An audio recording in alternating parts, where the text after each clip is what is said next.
நாமத்துக்கு சோஸ்திரம் உண்டாவதாக. மறுபடியுமாக நாங்கள் இந்த உபவாச கூட்டத்தில் இந்த இடத்துல வந்திருக்கிறோம்.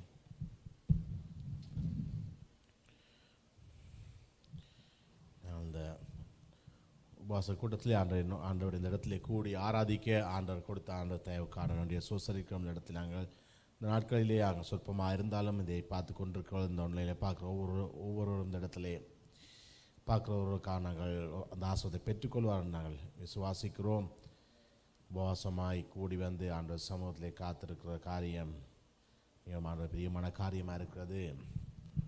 ஆனாலும் அதே நேரத்தில் உபவாசம் இருந்த ஆண்டவர் சமூகத்தை காத்திருக்கும் போது நாங்கள் இன்னும் ஆண்டவருக்குள்ளாக இன்னும் பலப்படுகிறோம்.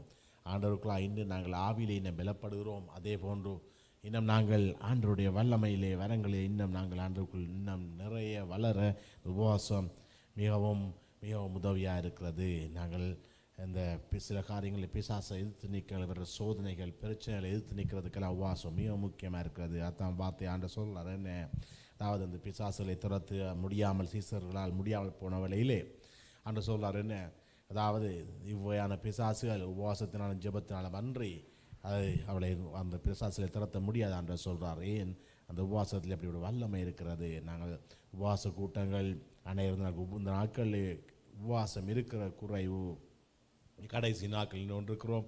உபவாச கூட்டங்கள் அநேக சபையில் நடப்பதில்லை. அதே போன்ற ஆட்கள் தனிப்பட்டுவதே உபவாசம் இருப்பதில்லை. ஆனால் உபவாசம் கட்டாயம் நீங்கள் உபவாசம் இருக்கிற வேளையில் தான் நீங்கள் இன்னும் ஆண்டவருக்குள்ள ஆவியிலே பலங்கொள்ள, ஆவியிலே பலப்பட, ஆவியில் இன்னும் கட்டப்பட, ஆண்டவருடைய வரங்களிலே கட்டப்பட. ஆண்டோட வரங்கள் கட்டாயம் ஆண்டோட வரங்கள் தேவையாக இருந்தால், அபிஷேகம் தேவையாக இருந்தால் கட்டாயம் உபவாசம் ஜெபித்தால் மாத்திரமே அதை பெற்றுக்கொள்ள முடியும். அது மிகவும் உபவாசம் இருக்கும்போது அந்த வல்லமை வரங்களை பெற்றுக்கொள்ள முடியும். அந்த வல்லமை வரங்கள் சகலருக்கும் உரித்தாக காணப்படுகிறது. ஆனால் நாங்கள் அதை முயற்சி செய்வதில்லை. இன்றைக்கு நாங்கள் ஆண்டவர் வல்லமை வரங்களை நாங்கள் உபவாசம் இருந்து ஆண்டவர் சமூகத்தை காத்திருந்து பெற்றுக்கொள்வோம் என்று சொன்னால் மற்றவரை நீங்கள் நாடி போக வேண்டிய அவசியம் இருக்காது. இன்றைக்கு நீங்கள் ஆண்டவர் உங்களை வல்லமை வரங்களை நிறைக்கவலை நீங்கள் அற்புத அடையாளங்களை ஆண்டவரை வல்லமை உங்களிடம் புறப்படுவதை மற்ற ஜனங்கள் காணக்கூடியதாக இருக்கும். ஆக இந்த உபவாசம் என்றது பிசாசுக்கு உபவாசம் என்றால் மிக நடுநடுங்க வைக்க ஒரு காரியமாக இருக்கிறது. பிசாசு உபவாசம் அதுதான் ஆண்டவர் அந்த பிசாசு திறத்த முடியாது சொன்னார். சில பிசாசுகளை உபவாசம் தான் திறத்த வேண்டியிருக்காண்டு. அப்போ அவனுக்கு நடுநடுங்க வைக்கிறபடி அவனாலே பிசாசு வேலை என்ன, உபவாச கூட்டமோ உபவாசம்னு சொன்னால் அதை எப்படியாவது குழப்பணும். ஸோ இன்றைக்கு சற்று உங்களுக்கு தாமதமாகிவிட்டது. என்ன சில உபவாச கூட்டம்னு சொன்னால் பிசாசுக்கும் பிடிக்காது. எப்படியாவது எங்களுக்கு தடையோ பிரச்சனையோ எலக்ட்ரிக்கல் பிரச்சனையோ எப்படிப்பட்ட காரியங்கள் அதில் போட்டு சம்டைம் எங்களை வந்து செய்கிற தடையப்பட்டு ஏதோ ஒரு காரியங்கள் கூட எங்களை தடுத்துடுவான். அவன் அது தடுக்கிறன்னு சொன்னால் நாங்கள் என்னதை கண்டுகொள்ளணும்? எஸ், அப்போ நாங்கள் எங்களை செய்கிற காரியத்தில் ஏதோ எங்களுக்கு பிசாசுக்கு பிடிக்கல, அந்த செய்கிற காரியத்தில் எங்களுக்கு ஒரு வல்லமையான காரியம் இருக்கிறது, அந்த காரியம் நடக்கும் என்று சொன்னால் ஆண்டவர் வல்லமை வெளிப்படும். அதை நான் தடுக்கணும், தடை செய்யணும். ஒரு நல்ல காரியம் நடக்கக்கூடாது. இன்றைக்கி உபவாசம் இருந்து ஜெபித்தாங்கன்னு சொன்னால் இன்றைக்கி எனக்கு எதிராக எழும்பிடுவாங்க, ஏன்னா எனக்கு அவங்கள தாக்கு பிடிக்கலாது. அதனால் உபவாசங்களை முடிஞ்ச வரைக்கும் உபவாச கூட்டங்களை பிசாசு தடை செய்கிறது.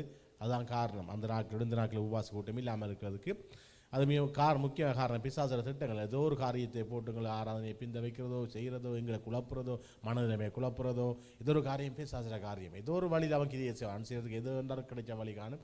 ஆனால் அது எங்களுக்கு நோக்கம் என்னது, நாங்கள் இது பண்ணிடணும். ஆனால் அதிலிருந்து நாங்கள் கற்றுக்கொள்ள பாடம் என்னவாக இருக்க வேண்டும். ஸோ எங்களுக்கு எதிர்ப்பு வருதா, ஒரு சேலஞ்ச் வருதா, ஸோ எங்களுக்கு இங்கே இதில் மிக முக்கியமானது எங்களுக்கு இதில் இருந்து ஒரு நல்ல நன்மை நல்ல பலன் இருக்கிறது, அதான் தடைகள் வருகிறேன்னு சொல்லி என்று என்னுடைய வாழ்க்கையில் தனிப்பட்ட உபவாசங்கள் நான் இருக்கிற வேளையிலே உண்மையிலே நன்றாக முந்தி சொல்லியிருப்பேங்க தெரியும். இப்போ உபவாசம் நான் தனிப்பட்ட உபவாசம் ஒரு நாள் உபவாசம் இல்லை, தொடர்ச்சியாக நான் ஒரு கிழமை அப்படி உபவாசம் இருக்கேன், முழுமையாக இருப்பேன் உபவாசமாக நான். அப்போ அப்படி நான் இருக்கேன்னு சொன்னால் இருக்க போக்குள்ளே தெரியும் எனக்கு பிரச்சனை இல்லை வருமென்று தெரியுமென்று சொன்னால் பிரச்சனை எதிர்பார்த்துருக்க முடியல, பிசாசு கொண்டு வருவான்னு தெரியும். அப்போ பிசாசு நீங்கள் நார்மலாக நீங்கள் பிசாசை நோட் பண்ணிக்கொள்ளலாம். ஒன்று உங்களுக்கு உபவாசம் இருந்த பிறகு உங்களுக்கு ஏதோ ஒரு பிரச்சனை வரும், இல்லை உபவாசம் இருக்கக்குள்ளே நீங்கள் ஆரம்பித்து 2-3 நாள் ஏதோ ஒரு பிரச்சனை வரும், ஏதோ ஃபோன்லேயோ ஏதோ ஒரு வழியில் வரும். அப்படி இல்லாட்டி நீங்கள் ஒரு நல்ல ஆண்டவர் பெரிய அற்புதம் செஞ்சுட்டேன்னா சாட்சியை போய் சொன்னீங்கன்னு சொன்னால் சொன்னது பிறகு திருப்பி ஒரு சின்ன ஒரு அசைப்பொண்டு மரத்தை அசைக்கிற போல ஒரு அசைப்பொண்டு வரும் ஏதோ ஒரு காரியம். அதை நீங்கள் இயேசுவின் நாமத்தை கடிஞ்சு கொண்டு அடுத்த ஸ்டெப் எடுத்து போனால் விஷயம் முடிஞ்சு. அதே மாதிரி உபவாச நேரத்தில் கட்டாயம் பெறும். ஆண்டவர் இயேசு கிறிஸ்து 40 நாள் உபவாசம் இருந்த முடிய அவருக்கு முதலாவது ஸ்டெப் அவருக்கு அந்த பிசாசு அவரை சோதிக்கும்படி வனாந்தரத்தை கொண்டு போனான்னு பார்க்குறோம் நாங்கள். அது ஆண்டவர் இயேசு கிறிஸ்துக்கு சொன்னால் எங்களுக்கும் அதே நிலவரம் தான், அந்த காரியம் இருக்குது. ஆனால் நாங்கள் என்ன அந்த உபாசத்தை கூட நான் வல்லமையை பெற்று விடுவோம். பிசாசுக்கு தெரியும், அப்போ அவனோட சோதனை ஒன்று வரும் எங்களுக்கு. என்ன உபாசம் நீங்கள் இப்படி தனிப்பட்ட உபாசம் இருக்க நீங்கள் பார்க்கலாம். ஏதோ ஒரு பிரச்சனை நீங்கள் 2-3 நாள் இருந்து பார்க்குறது தெரியும், ஏதோ ஒரு ப்ராப்ளம் வரவழிக்கணும். ஏன்னா நீங்கள் ஒரு கட்டி எலும்பப்பட்டிருப்பீங்க உபாசம் ஆண்டவருக்குள்ளாக ஒரு பிரச்சனையை கொண்டு உங்களை திருப்பி விழுத்தாட்டுறதுக்கு. ஆனால் அதை நீங்கள் அது ஒரு ஜஸ்ட் ஒரு போலியான பிரச்சனையாக இருக்கும். அது நீங்கள் சாதாரணமாக நீங்கள் அதை ஆண்டவர் சமூகத்தில் கடிஞ்சு ஒன்றுங்கன்னா அந்த பிரச்சனை போயிட்டுனா அது அப்புறம் நாங்கள் ஜெயங்கொண்டு மாறுவோம். உபாச கூட்டங்களுக்கு காரியங்களுக்கு இப்படிப்பட்ட காரியம் நடக்கிறது. ஆனால் அது வல்லமை ஆண்டவர் தெரியும். இது தடை வருதோ பிரச்சனை வருதோ நல்லதுக்கு தான் ஆண்டவர் நாங்கள் இன்னும் ஆண்டவருக்கு பலப்படுறோம்னு அர்த்தம். இன்றைய நாளின் பிரியமானவர்களே, நான் பார்க்க போகிற வார்த்தை, நான் கடந்த ஓய்வு நாளிலே கடந்த ஞாயிற்றுக்கிழமை நான் பார்த்த வார்த்தையினுடைய தொடர்ச்சி என்று சொல்லலாம். என்று சொன்னால் நாங்கள் பார்த்த வார்த்தையினுடைய அந்த வசனத்திலே அதில் ஒரு பகுதி நான் பார்க்கக்கூடிய மாதிரி இருக்கிறது.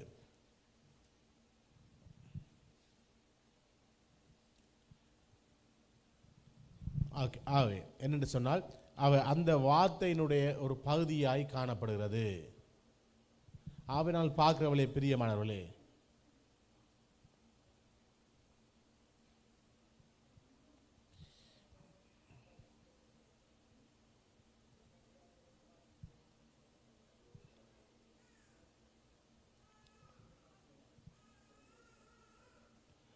ஆகவே நாங்கள் அதை பார்க்குற வேளையிலே நாங்கள் பார்ப்போம்.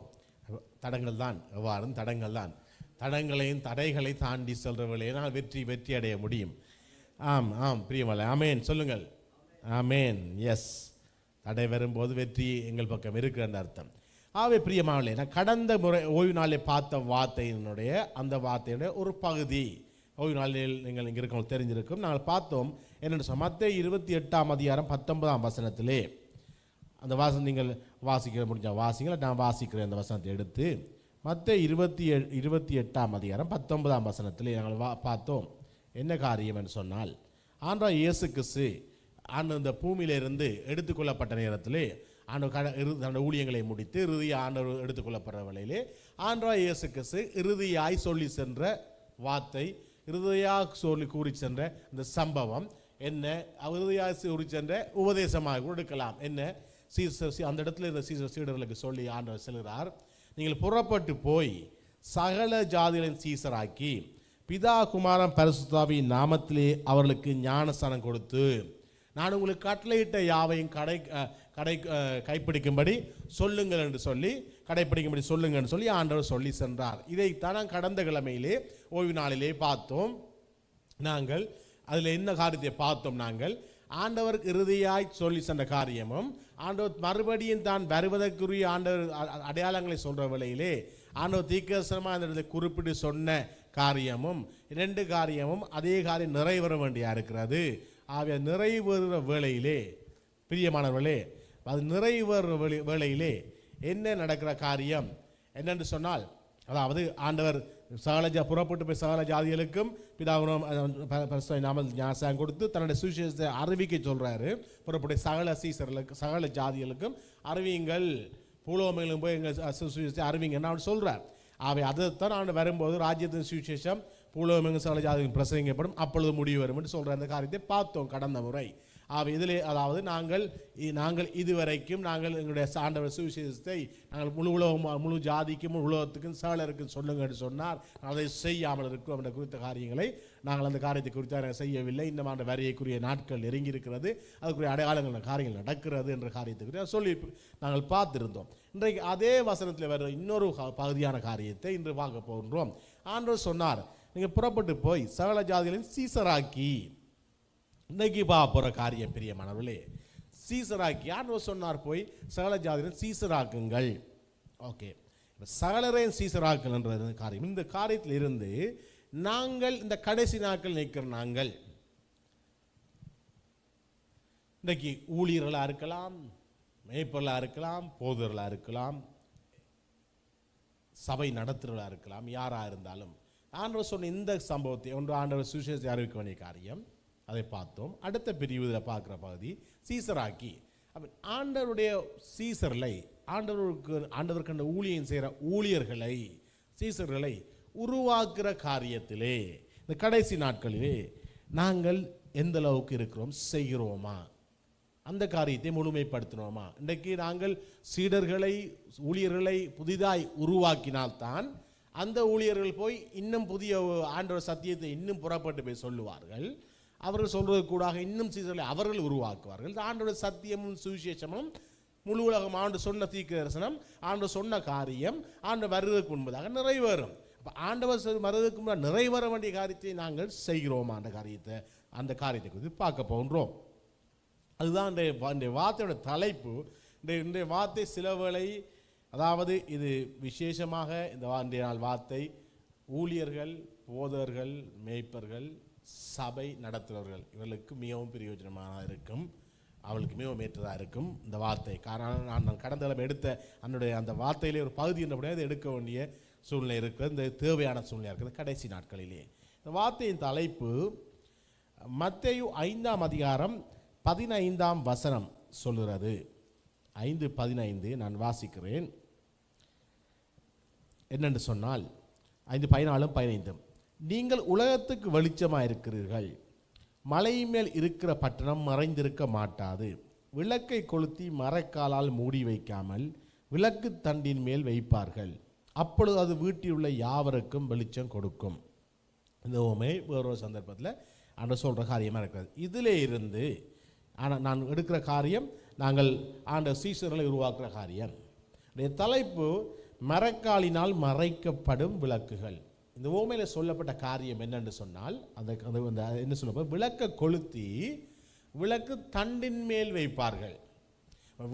விளக்கை கொளுத்தி விளக்கு தண்டின் மேல் வைத்தால் என்ன நடக்கும்னு சொன்னால், அது மேலே வைக்கக்குள்ள அந்த அறை முழுவதும் அந்த முழுமையாக வெளிச்சம் கிடைக்கும். அதை மரக்காலால் வைக்காமல், அது என்ன மரக்கால் என்ற விஷயம், மரக்காலால் மூடி வைக்க. மரக்கால் என்று சொல்றது அந்த நாட்களில் இருந்த ஒரு குடம் போன்ற ஒரு பாத்திரம். அது மரக்கால் என்று சொல்றது குடத்தை சொல்றோம், எங்கட பாசையில் அது குடம் என்று சொல்லலாம். நீங்க அதை விளக்க கொளுத்தி அது விளக்கு குடத்தால் மூடி வச்சா என்ன நடக்கும்? மரக்கால் என்றதுதான். விளக்க கொளுத்தி குடத்தில் மூடி வச்சா விளக்கு அணைந்து போகும். முதலாவது கொளுத்தி மூடி வச்ச உடனே அணையாது. ஏன் காரணம்? அதுக்குள்ளே இருக்கிற அந்த ஆக்சிஜனின் அளவு இருக்கும் வரைக்கும் அது எரியும். அப்படி மெல்ல மங்கி எரிஞ்சு இந்த விளக்கு அணைந்து விடும். மூடல் உடனே முதலாவது என்ன நடக்கும்? விளக்கு இந்த அறையெல்லாம் வெளிச்சமாக இருக்குது, நீங்கள் ஒரு விளக்கு பத்துது, ஒரு கூடத்தை மூடக்குள்ள உடனே வெளியே இருக்கிற அறை இருட்டாயிடும். அடுத்த கூடத்துக்குள்ள இருக்கிற விளக்கு மெல்ல மெல்லமாக மங்கி எரிஞ்சு அதுக்குள்ள ஆக்சிஜன் அளவு முடி குவிக்காது எடுத்துடும். அந்த ஆக்சிஜனை முடியும் வரைக்கும் அப்படியே பற்றி அப்படி மங்கி நூந்து விடும். அவை விளக்க கொளுத்தி மரக்காலால் மூடி வைக்காமல் விளக்கு தண்டி மேல் வைப்பார்கள். அவை விளக்க பற்ற வச்சா நீங்கள் மூடி வைக்கிறதுக்கு இல்லை, நீங்கள் விளக்கா இருப்பீர்கள் சொன்னால் நீங்கள் விளக்கு தண்டின் மேல் இருக்க வேண்டியவர்கள். அதாவது அதுக்கு முதல் வசனம் சொல்றது, நீங்கள் உலகத்துக்கு ஒளியாக இருக்கிறீர்கள். இந்த விளக்கை நீங்கள் கொளுத்தி உங்களை வெளியே வச்சா தான் நீங்கள் பிரகாசமாக இருப்பீங்க. ஸோ இன்றைய வார்த்தை என்ன? இந்த உவமையிலிருந்து, இந்த உவமை அந்த தலைப்புக்கு தான் இந்த உவமை. அந்த வார்த்தை ஆண்டவர் சொன்னார், சீசர்களை புறப்பட்டு போய் உருவாக்குங்க. அப்போ இந்த கடைசி நாட்களில் பிரியமானவர்களே, இன்று ஆண்டவருக்காக எழுந்து பிரகாசிக்க வேண்டிய இந்த விளக்குகள் உலகத்துக்கு ஒளியாக இருக்க வேண்டிய இந்த கடைசி நாட்களில் ஆண்டவருக்கு யோசுவாவை போல, தாவீதை போல, பவுலை போல, பேதுருவை போல, யோவானை போல, இவர்களை போல இன்றைக்கு ஆண்டவருக்காக எழுந்து பிரகாசிக்க வேண்டிய யுத்த வீரர்களை, இன்றைக்கு ஊழியர்களை, இன்றைக்கு எழும்பு ஆண்டவருக்காக இன்றைக்கு தன் உயிரையும் கொடுக்கக்கூடிய, ஆண்டவருக்காக இன்றைக்கு தான் முழுமையாக தங்களை அர்ப்பணித்து ஆண்டவருக்காக இன்றைக்கு ஊழியங்கள் செய்ய வேண்டும். இன்றைக்கு ஆண்டவருக்காக ஜனங்களை ஆதாயம் பண்ண வேண்டும். இப்படி ஆண்டவருக்காக இன்றைய நாட்களில் இருக்க வேண்டிய அநேக ஜோசுவாக்கள், அநேக தாவீதுக்கள், அநேக பவுல், இன்றைக்கு பேதுருவார்கள், இப்படிப்பட்ட இன்று இருக்க வேண்டிய இவர்கள் இன்றைக்கு என்ன நடக்கிறார்கள்? இப்படிப்பட்டவர்கள் இன்றைக்கு உருவாக விடாமல், இப்படிப்பட்ட உருவாகி வருகிறவர்கள் இன்னைக்கு அவர்களை முடிஞ்சவரை அந்த உருவாகி வாரவர்களையும் அவர்களை உருவாக்காமல், ஒருத்தன் உருவாகி வந்தால் அவரை உருவாக்க வேண்டும். அதை உருவாக்காமல், உருவாக விடாமல் அவர்களை முழுமையாக அதை உருக்கி அழிக்கிற ஒரு சூழ்நிலை இன்றைய நாட்களிலே காணப்படுகிறது. ஆண்டவர் சொல்லி சென்றது என்ன? நாங்கள் செய்வது என்ன? சீடர்களை உருவாக்குங்கள், எனக்கு சீடர்களை உருவாக்குங்கள். என்னுடைய சத்தியம், என்னுடைய திட்டம் நிறைவேற உருவாக்குங்கள். ஆனால் இன்றைக்கு அவைகள் இன்றைக்கு யோசுவாக்களாகவும் இன்றைக்கு தாவீது போலும் இன்றைக்கு மோசே போன்ற ஜனங்களை வழிநடத்த வேண்டிய ஊழியர்கள் இன்றைக்கு உருவாக விடாமல் இன்றைக்கு என்ன நடக்கிறது? இன்றைக்கு அவர்கள் உருக்கி அழிக்கப்படுகிறார்கள், அவர்கள் நொறுக்கப்படுகிறார்கள், அவர்கள் சிதைக்கப்படுகிறார்கள். அவங்க தான் மரக்காலின் கீழ் மறைக்கப்படும் விளக்குகள். இன்றைக்கு இந்த விளக்குகள் எடுத்து விளக்கு தண்டின் மேல் வைத்திருக்க வேண்டிய விளக்குகள், இவைகள் இன்றைக்கு பிரகாசமாக வேண்டிய விளக்குகள். அந்த விளக்குகளுக்கு இன்னும் எண்ணெயை ஊற்றி இன்னும் எரிய வைக்க வேண்டிய விளக்குகளை நாங்கள் மரக்காலால் மூடி வைக்கிறோம். அது அப்படியா மங்கி அணைந்து போக. இந்த வார்த்தை சிலர் கசப்பாக இருக்கலாம். நீ கேட்குற ஊழியராக இருக்கட்டும், யாராக இருக்கட்டும், கேட்குற சிலர் கசப்பாக இருக்கலாம், கடினமாக இருக்கலாம். என்னது? பிரியமானவர்களே, மருந்து காயத்துக்கு மருந்து போடக்குள்ள மருந்துங்களுக்கு பெயினாகத்தான் இருக்கும். ஒரு வருத்தத்துக்கு நாங்கள் மருந்து குடிக்கக்குள்ள நீங்கள் குடிக்கிற மருந்து இனிப்பாக இருக்கிறதா? டேப்லெட்ஸ் 199 டேப்லெட்ஸ் எடுத்து நாக்கில் வச்சு பார்த்தீங்கன்னா கசக்கும். என்னது குடிக்க நாங்கள் ஹீல் ஆகிறதுக்கு, சுகமாகிறதுக்கு. ஸோ மருந்து கசப்பாக தான் இருக்கும். அதிலும் உங்களுக்கு தெரியுமா, ஆயுர்வேத மருந்து எங்களுக்கு தெரியும். என்ன இங்கிலீஷ் மெடிசின் சொல்லுவாங்க, ஆங்கில மருந்து. அந்த ஆங்கில மருந்து உண்மையாகவே சொல்லுவாங்க, அந்த ஆங்கில மருந்து தற்காலிகமாக தான் குணமாக்கும்னு சொல்லுவாங்க. எங்களோட ஆயுர்வேத மருந்து தொடர்ச்சியாக கண்ணாலை கெடுக்க வேண்டியிருக்கும். ஆனால் நீண்ட நாள் நிரந்தரமான சுகத்தை உண்டு பண்ணும், நிரந்தரமான சுகத்தை உண்டு பண்ண சொல்லுவாங்க. அந்த ஆயுர்வேத மருந்து தெரியுமா? ஆயுர்வேத மருந்து என்ன செய்யும்? ஆயுர்வேத மருந்தை மூக்குக்கிட்டே எடுக்க இயலாது. இந்த ஆங்கில மருந்து மணக்காதவங்களுக்கு, ஆங்கில மருந்து வாயில் வச்சதான் கசக்கும். ஆயுர்வேத மருந்து மூக்குக்கிட்ட கொண்டு மணந்தாலைகளை தாங்க இயலாது. ஆனால் அதை குடிச்சாதான் நிரந்தரமாக வருத்த சுகமாக, அதை தொடர்ச்சியாக லாங் டைம் எடுக்கணும், ஆனால் நிரந்தரமாக சுகமாகிடும் பண்ணுவாங்க. இது டெம்பரரி தான் சுகம், இங்கிலீஷ் மருந்து. அப்போ இந்த மருந்து பாருங்க, எங்களை ஹீல் பண்ண வார மருந்து அவ்வளோ கசப்பாக இருக்குது, மணக்கவே இல்லாமல் இருக்குது. அப்போ அதே மாதிரி தான் எங்களுக்கு இந்த சில வேளை இப்படிப்பட்ட வார்த்தைகள் கடினமாக இருக்கலாம் உங்களுக்கு. ஆனாலும் உண்மை கசக்குந்தான், உண்மையை தான் நான் சொல்கிறோம். இன்றைக்கி ஆண்டவரை திட்டம் நிறைவேற நாங்கள் என்ன செய்திருக்கிறோம்? இந்த ஆண்டவர் திட்டம் நாங்கள் செய்ய இன்றைக்கி நாங்கள் சொல்கிற காரியம் என்ன? பிரியமானவர்கள், இன்றைக்கு திட்டம் நிறைவேற நாங்கள் பங்கு என்ன? நாங்கள் அந்த பங்கு செய்யாமல் விட்டு விட்டோம். இப்படியே நாங்கள் இனியும் ஓட முடியாது, இப்படியே நாங்கள் இனியும் தொடர்ச்சியாக செய்ய முடியாது. ஸோ நாங்கள் செய்ய வேண்டியது என்ன? நாங்கள் பார்க்க வேண்டும் அந்த காரியத்தை நாங்கள் என்ன செய்கிறோம், நாங்கள் அதில் எங்களுக்கு செய்யக்கூடிய மாற்றங்களை நாங்கள் செய்ய வேண்டும். அப்போ பார்க்குற வேளையில், இன்றைக்கி நாங்கள் பார்க்குற வேளையில் அநேக சபைகளில் இன்னைக்கு புதிதாக ஊழியர்களை உருவாக்குற தன்மை மிக மிக குறைவாய் காணப்படுகிறது.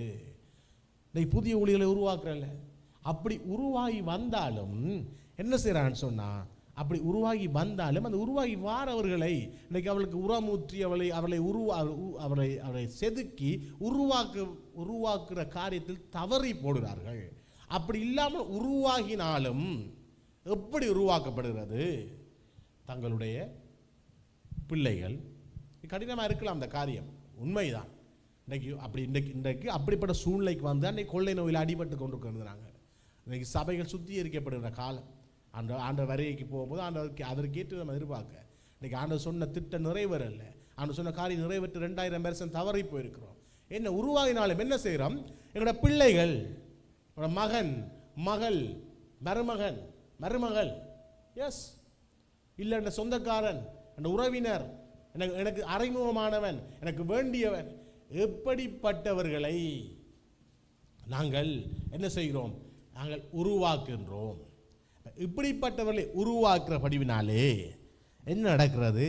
இன்றைக்கு ஆண்டவராலே அவர்கள் என்ன செய்கிறார்கள்? தங்களுடைய மாம்சத்தினாலும் சுயத்தினாலும், மாம்ச விருப்பத்தின்படியும் சுய விருப்பத்தின்படியும் தங்களுடைய ஆசையின்படியும் என்ன செய்கிறார்கள்?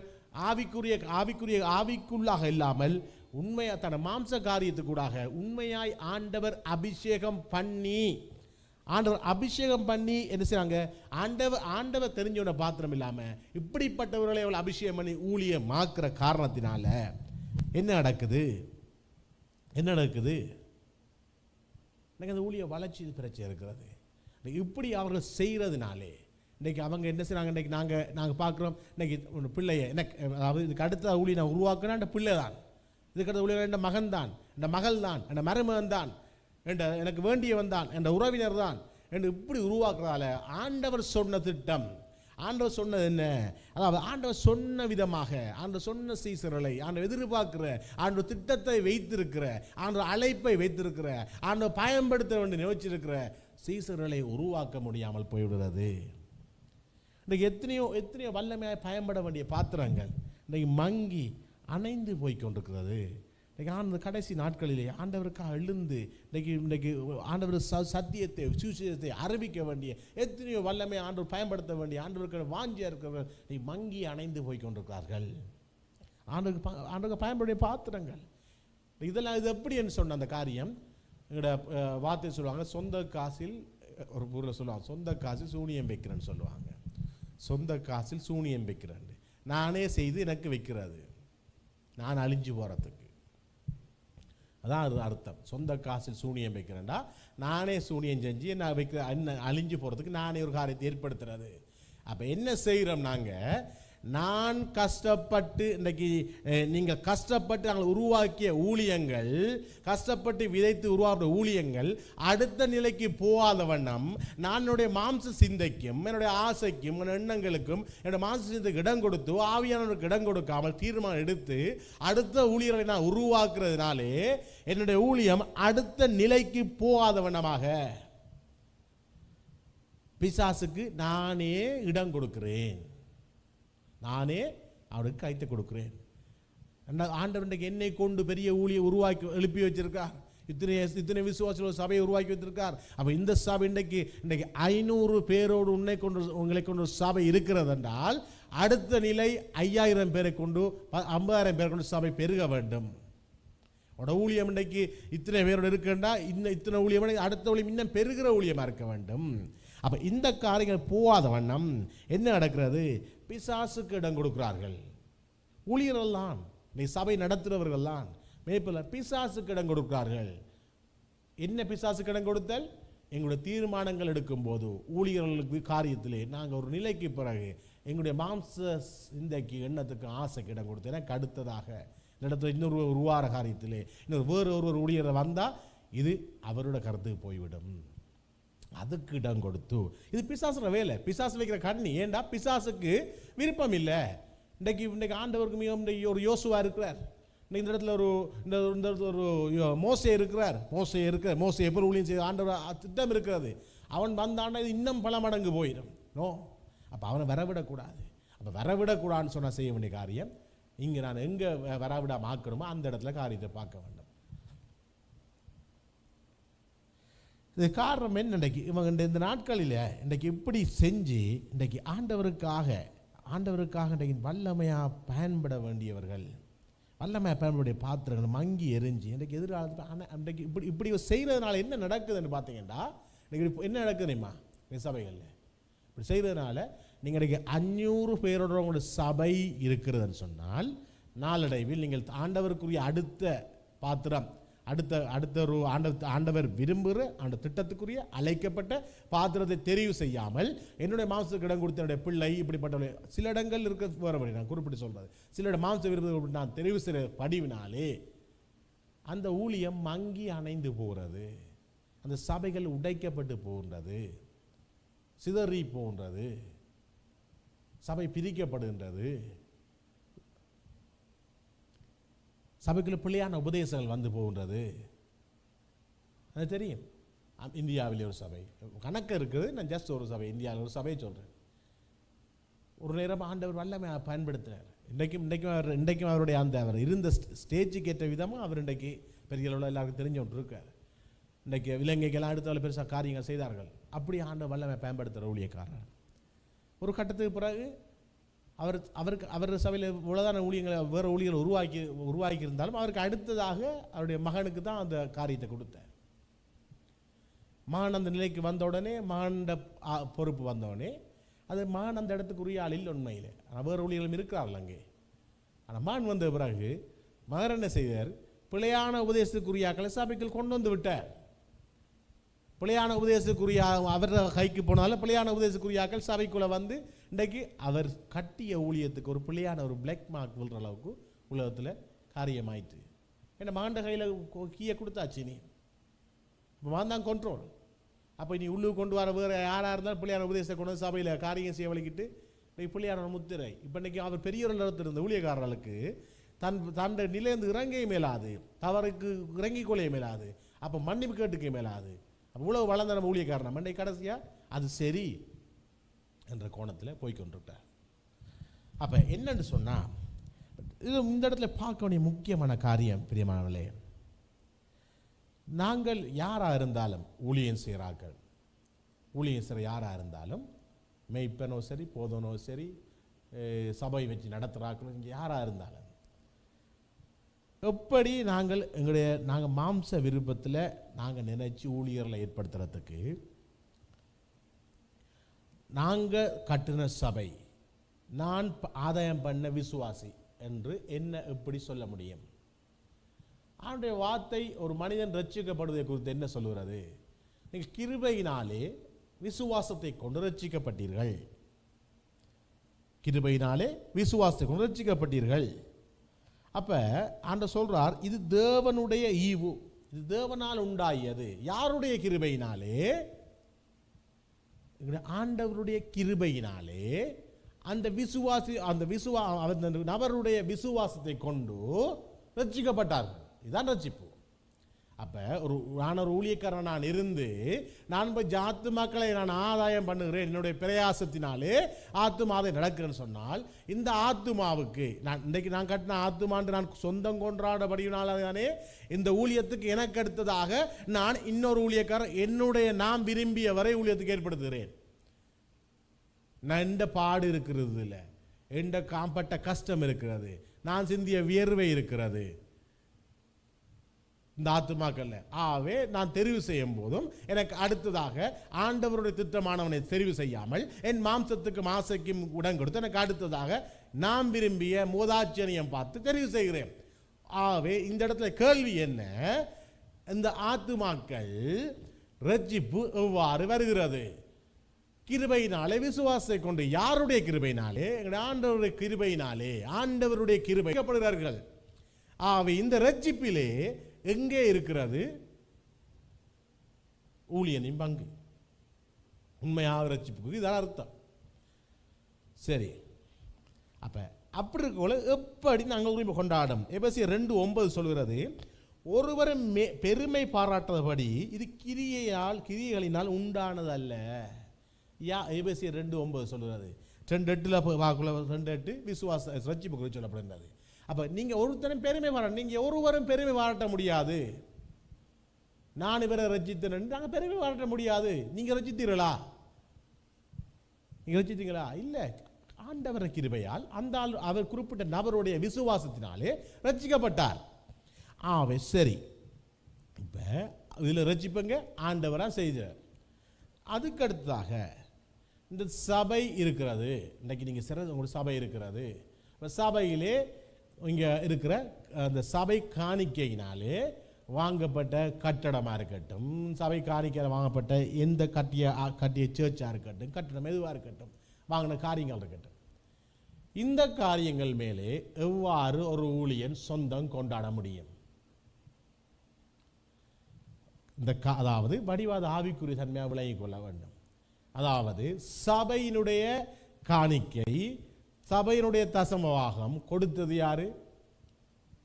ஆண்டவர் ரட்சித்து, ஆண்டவர் ரட்சிப்பை கொடுத்து கொண்டு வந்த விசுவாசி ஆண்டவருக்கென்று கொடுத்த காணிக்கை தானே அது.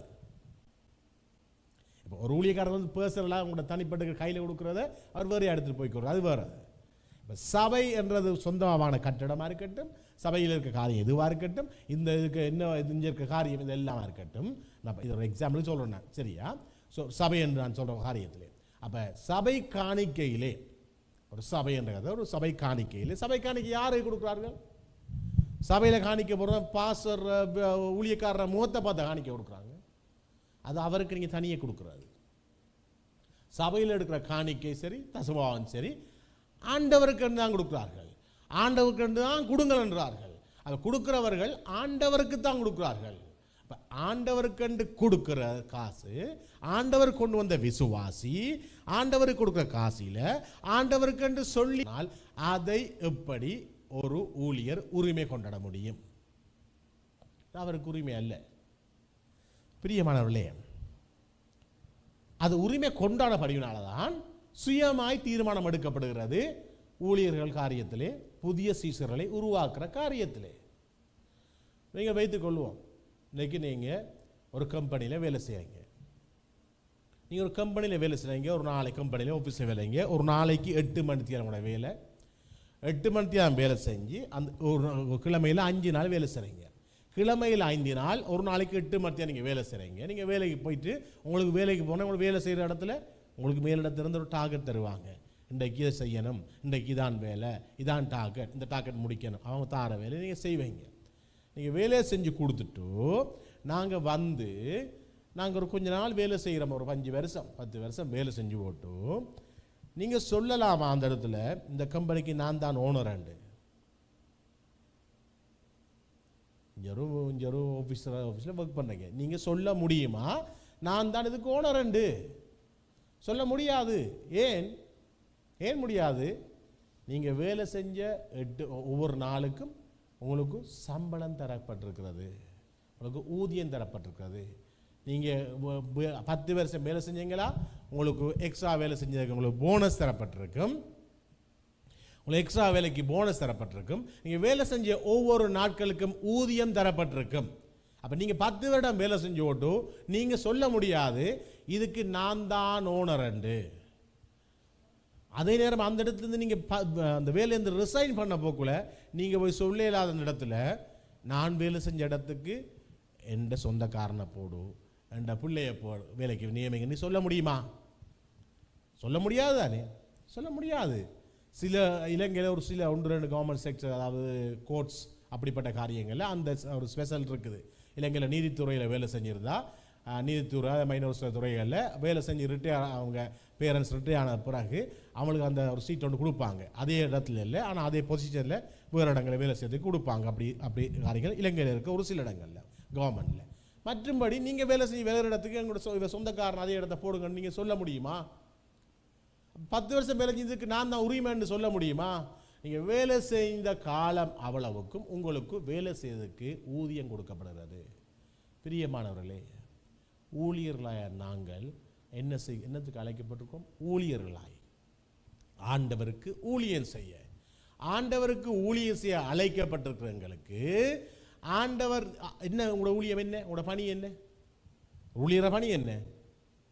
ஆண்டவருக்கு முழு நேரமா ஊழியம், அந்த பணி என்ன? உங்களுடைய ஜாப் ஆத்துமாதயம் பண்றது. ஆண்டவர் பார்வையில் இருந்து பார்க்குற வேலையில், நீங்கள் அந்த ஆவிக்குரிய கண்களாக பார்க்குற வேலையில் உங்களோட வேலை ஆண்டவர் ஊழியத்துக்கு அழைக்கப்பட்டிருக்கீங்க. உங்களோட வேலை ஊழியத்தை அழைப்பட்டீங்க. சும்மா வீட்டுக்கு இருக்கலாமா? சபையில் இருக்கலாமா? இல்லை, புறப்பட்டு போய் சத்தியத்தை சொல்லு, ஆத்தும ஆதாயம் பண்ணு, ஜனங்களை சபை ஆண்டரை பற்றி சொல்லு, என்ன பற்றி சொல்லு. உன்னை நான் அழைத்து இருக்கிறேன். ஆண்டவர் ஊழியக்காரனாய் உங்களை தெரிவு செய்கிறார், அழைத்து தெரிவு செஞ்சிருக்கார். நீங்கள் வந்துட்டீங்க. வந்த பிறகு ஆண்டவர் உங்களை தார பணி என்ன? தண்ட ஆவியானவரை ஊற்றி உங்களை தன்னுடைய ஊழியத்துக்கு உங்களை தயார்படுத்தி உங்களை அனுப்புறார். என்ற டார்கெட் இதுதான்,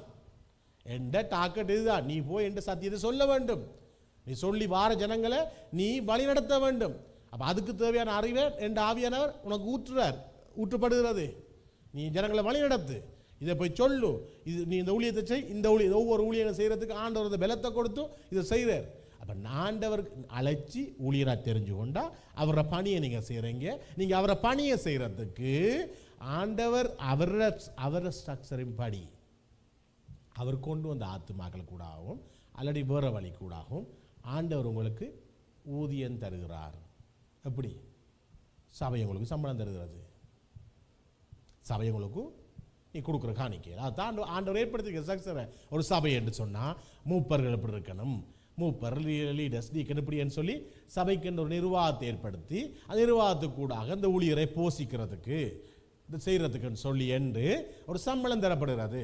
அந்த சம்பளம் தருவதற்கு முன்பதாக ஒரு ஊழியன் கஷ்டப்படுறான்னு சொன்னால் ஆண்டவர் நேரடியாகவே ஒவ்வொரு விதத்துக்கு கூட அவனை ஆசீர்வாதத்து போஷிக்கிறார். அது கட்டும் வரைக்கும் அப்போ அதை கட்டி ஆண்டவர் அதை செய்கிறார், நீ செய்கிற நாங்கள் செய்கிற வேலைக்கு.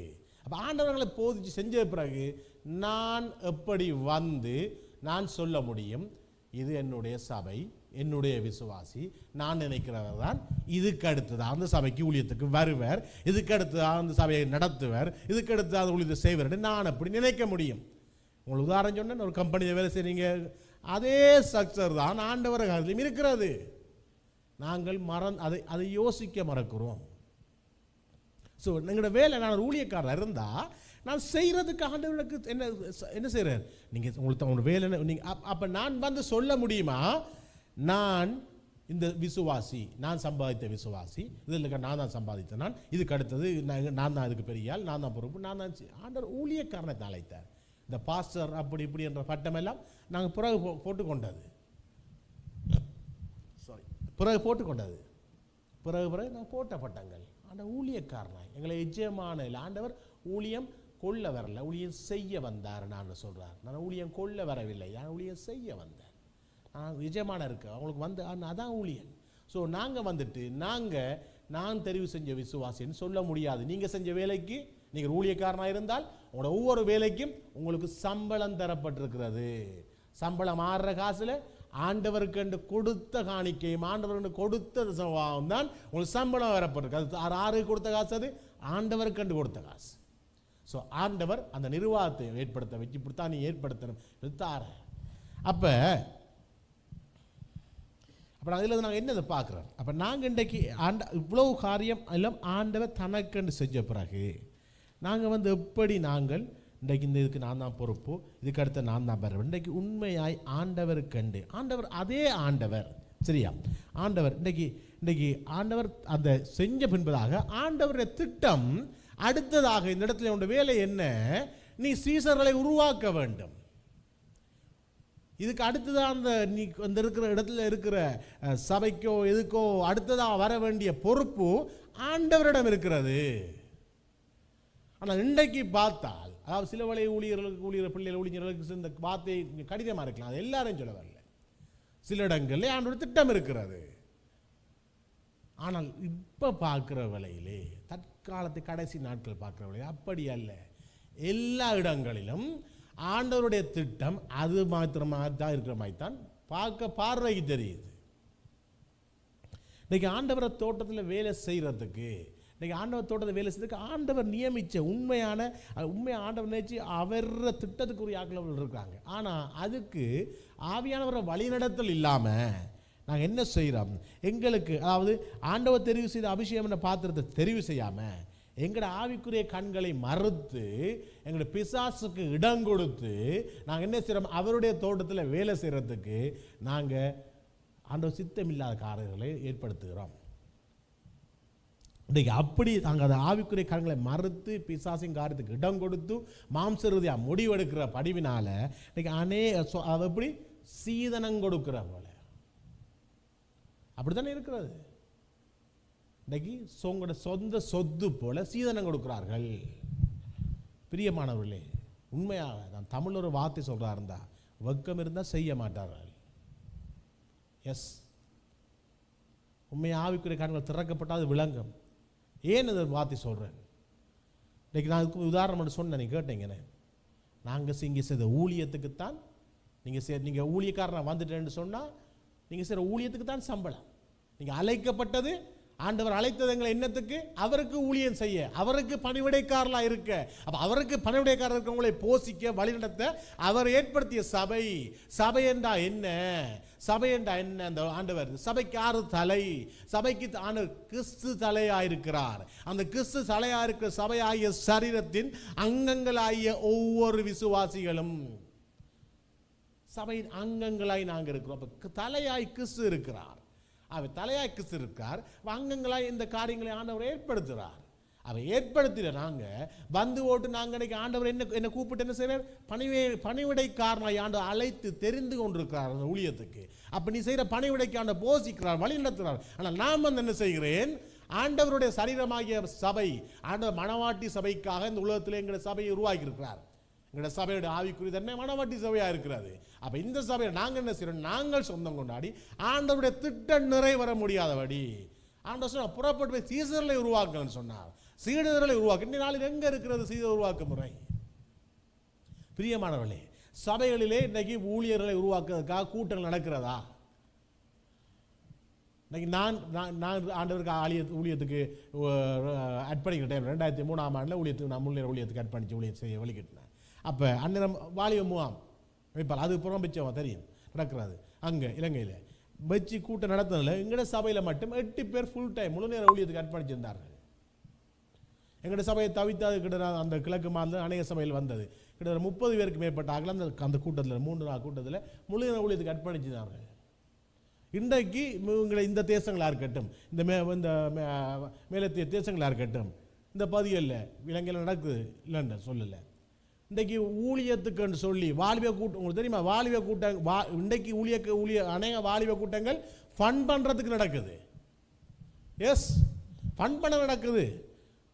வாலிபர்களை கூப்பிட்டு வச்சு டான்ஸ் ஆடி கூத்தாடி செஞ்சு ஓட்டு. இன்றைக்கு புதுசாக ஒலிம்பிக் டான்ஸ் ஆடுற ஊழியர் வந்திருக்காங்க.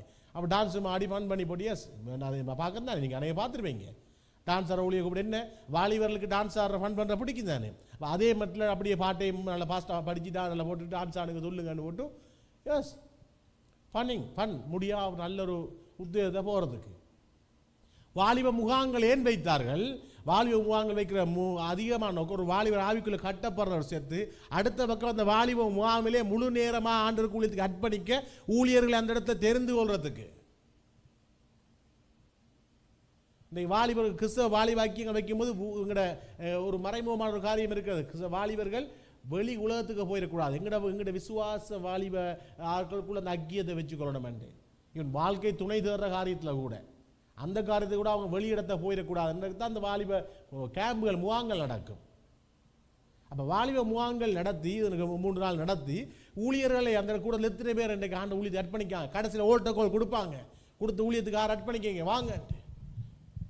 எஸ், அவர்களை எடுத்து அவர்களை என்ன செய்வார்கள்? அவர்களை உருவாக்கி, அதுக்கு பிறகு அவர்களை உருவாக்க வேண்டும். அவர்களை உருவாக்கி அவர்களை உலகத்துக்கு அனுப்ப வேண்டும். இந்த நீங்கள் வசனம் வாசிக்கவில்லை ஆண்டவர் இதில் இடத்துல சொன்னால் கடைசியில் வாங்க. ஸோ என்னென்று சொன்னால் அப்படி காரியங்கள், அந்த காரியங்கள் இன்றைக்கு இருக்கிறதா? இன்றைக்கி அவ்வாறு இன்றைக்கு அவர்களை ஓட்டுகள் கொடுத்து கூப்பிட்டு ஊழியத்துக்கு உருவாக்குறார்களா? இல்லையே. அப்போ ஏன் இது இன்றைக்கு இல்லை? இன்றைக்கு இப்படிப்பட்ட காரியங்களை ஊழியர்களாக உருவானவர்கள் இன்றைக்கு அநேகர் இருக்கிறார்கள்.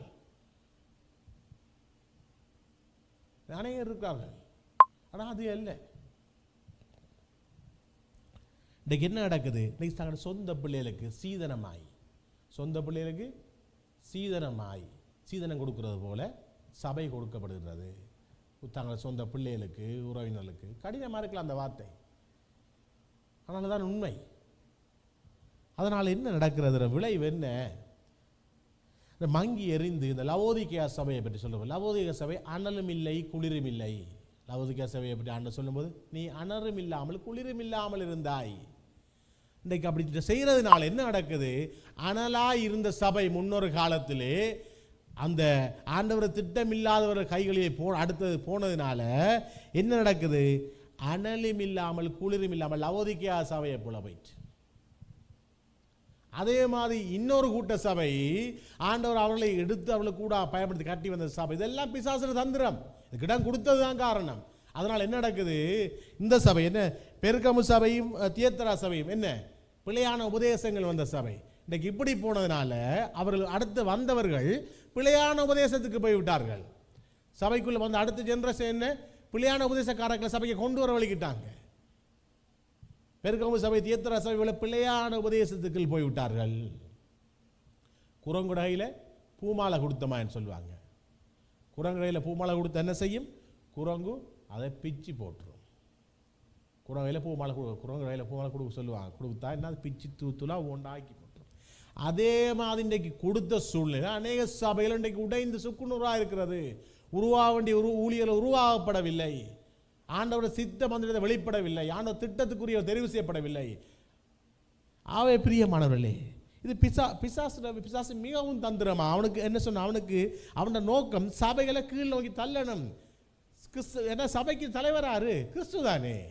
சபைக்கு தலையை கிறிஸ்து இருக்கிறார். அப்போ கிறிஸ்து தலையாக இருக்கிற சபை என்ன செய்யணும்? அவன் நோக்கம் அது கீழே விழ தள்ளணும். அப்போ அதுக்கு என்ன செய்கிறான்? இன்னைக்கு இவர்களையே இப்படிப்பட்ட இன்னைக்கு ஊழியர்களை கண்களை ஆவிக்கிறவர்களை மறைத்து இப்படி காரியங்களை அவன் மேற்கொள்கிறான். உங்களுக்கு தெரியும், எடுத்து வாசிப்போம். 1 சாமுவேல் 16ஆம் அதிகாரம் 17ஆம் வசனம்.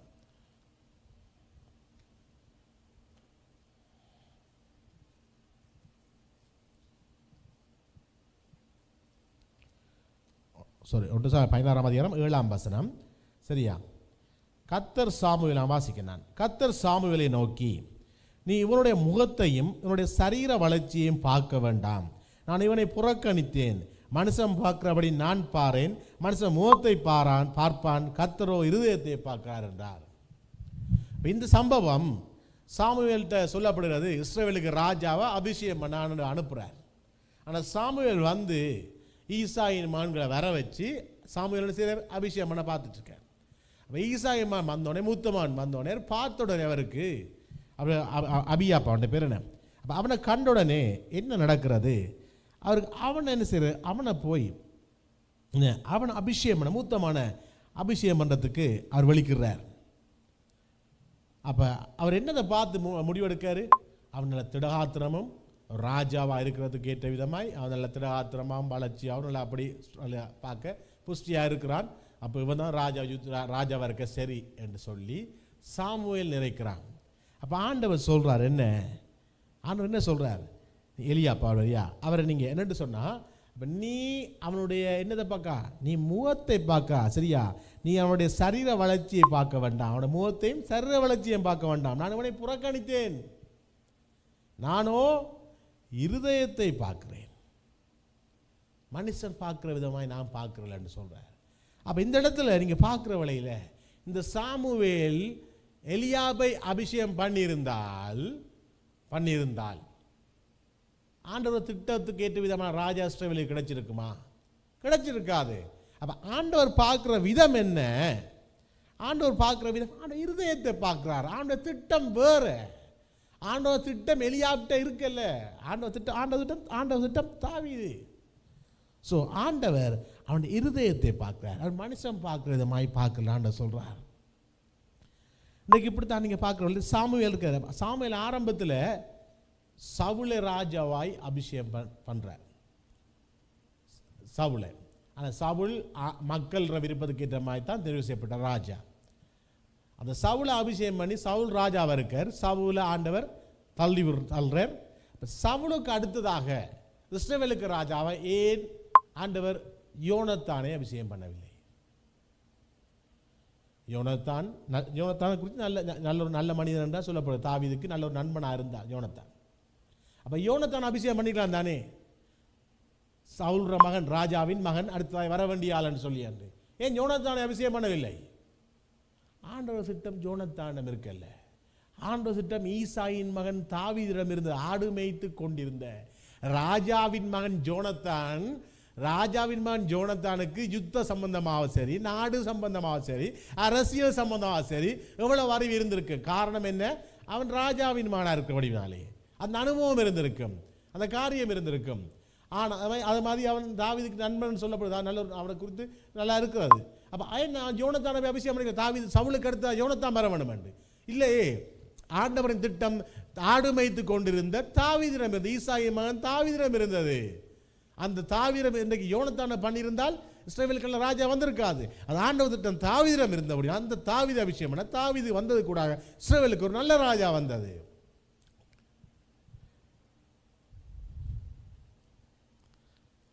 அப்போ நாங்கள் இந்த இடத்துல ஆண்டவர் ஊழியருடைய பிள்ளைகளை ஊழியர்களாக தெரிவு செய்ய மாட்டார்னு சொல்ல வரல.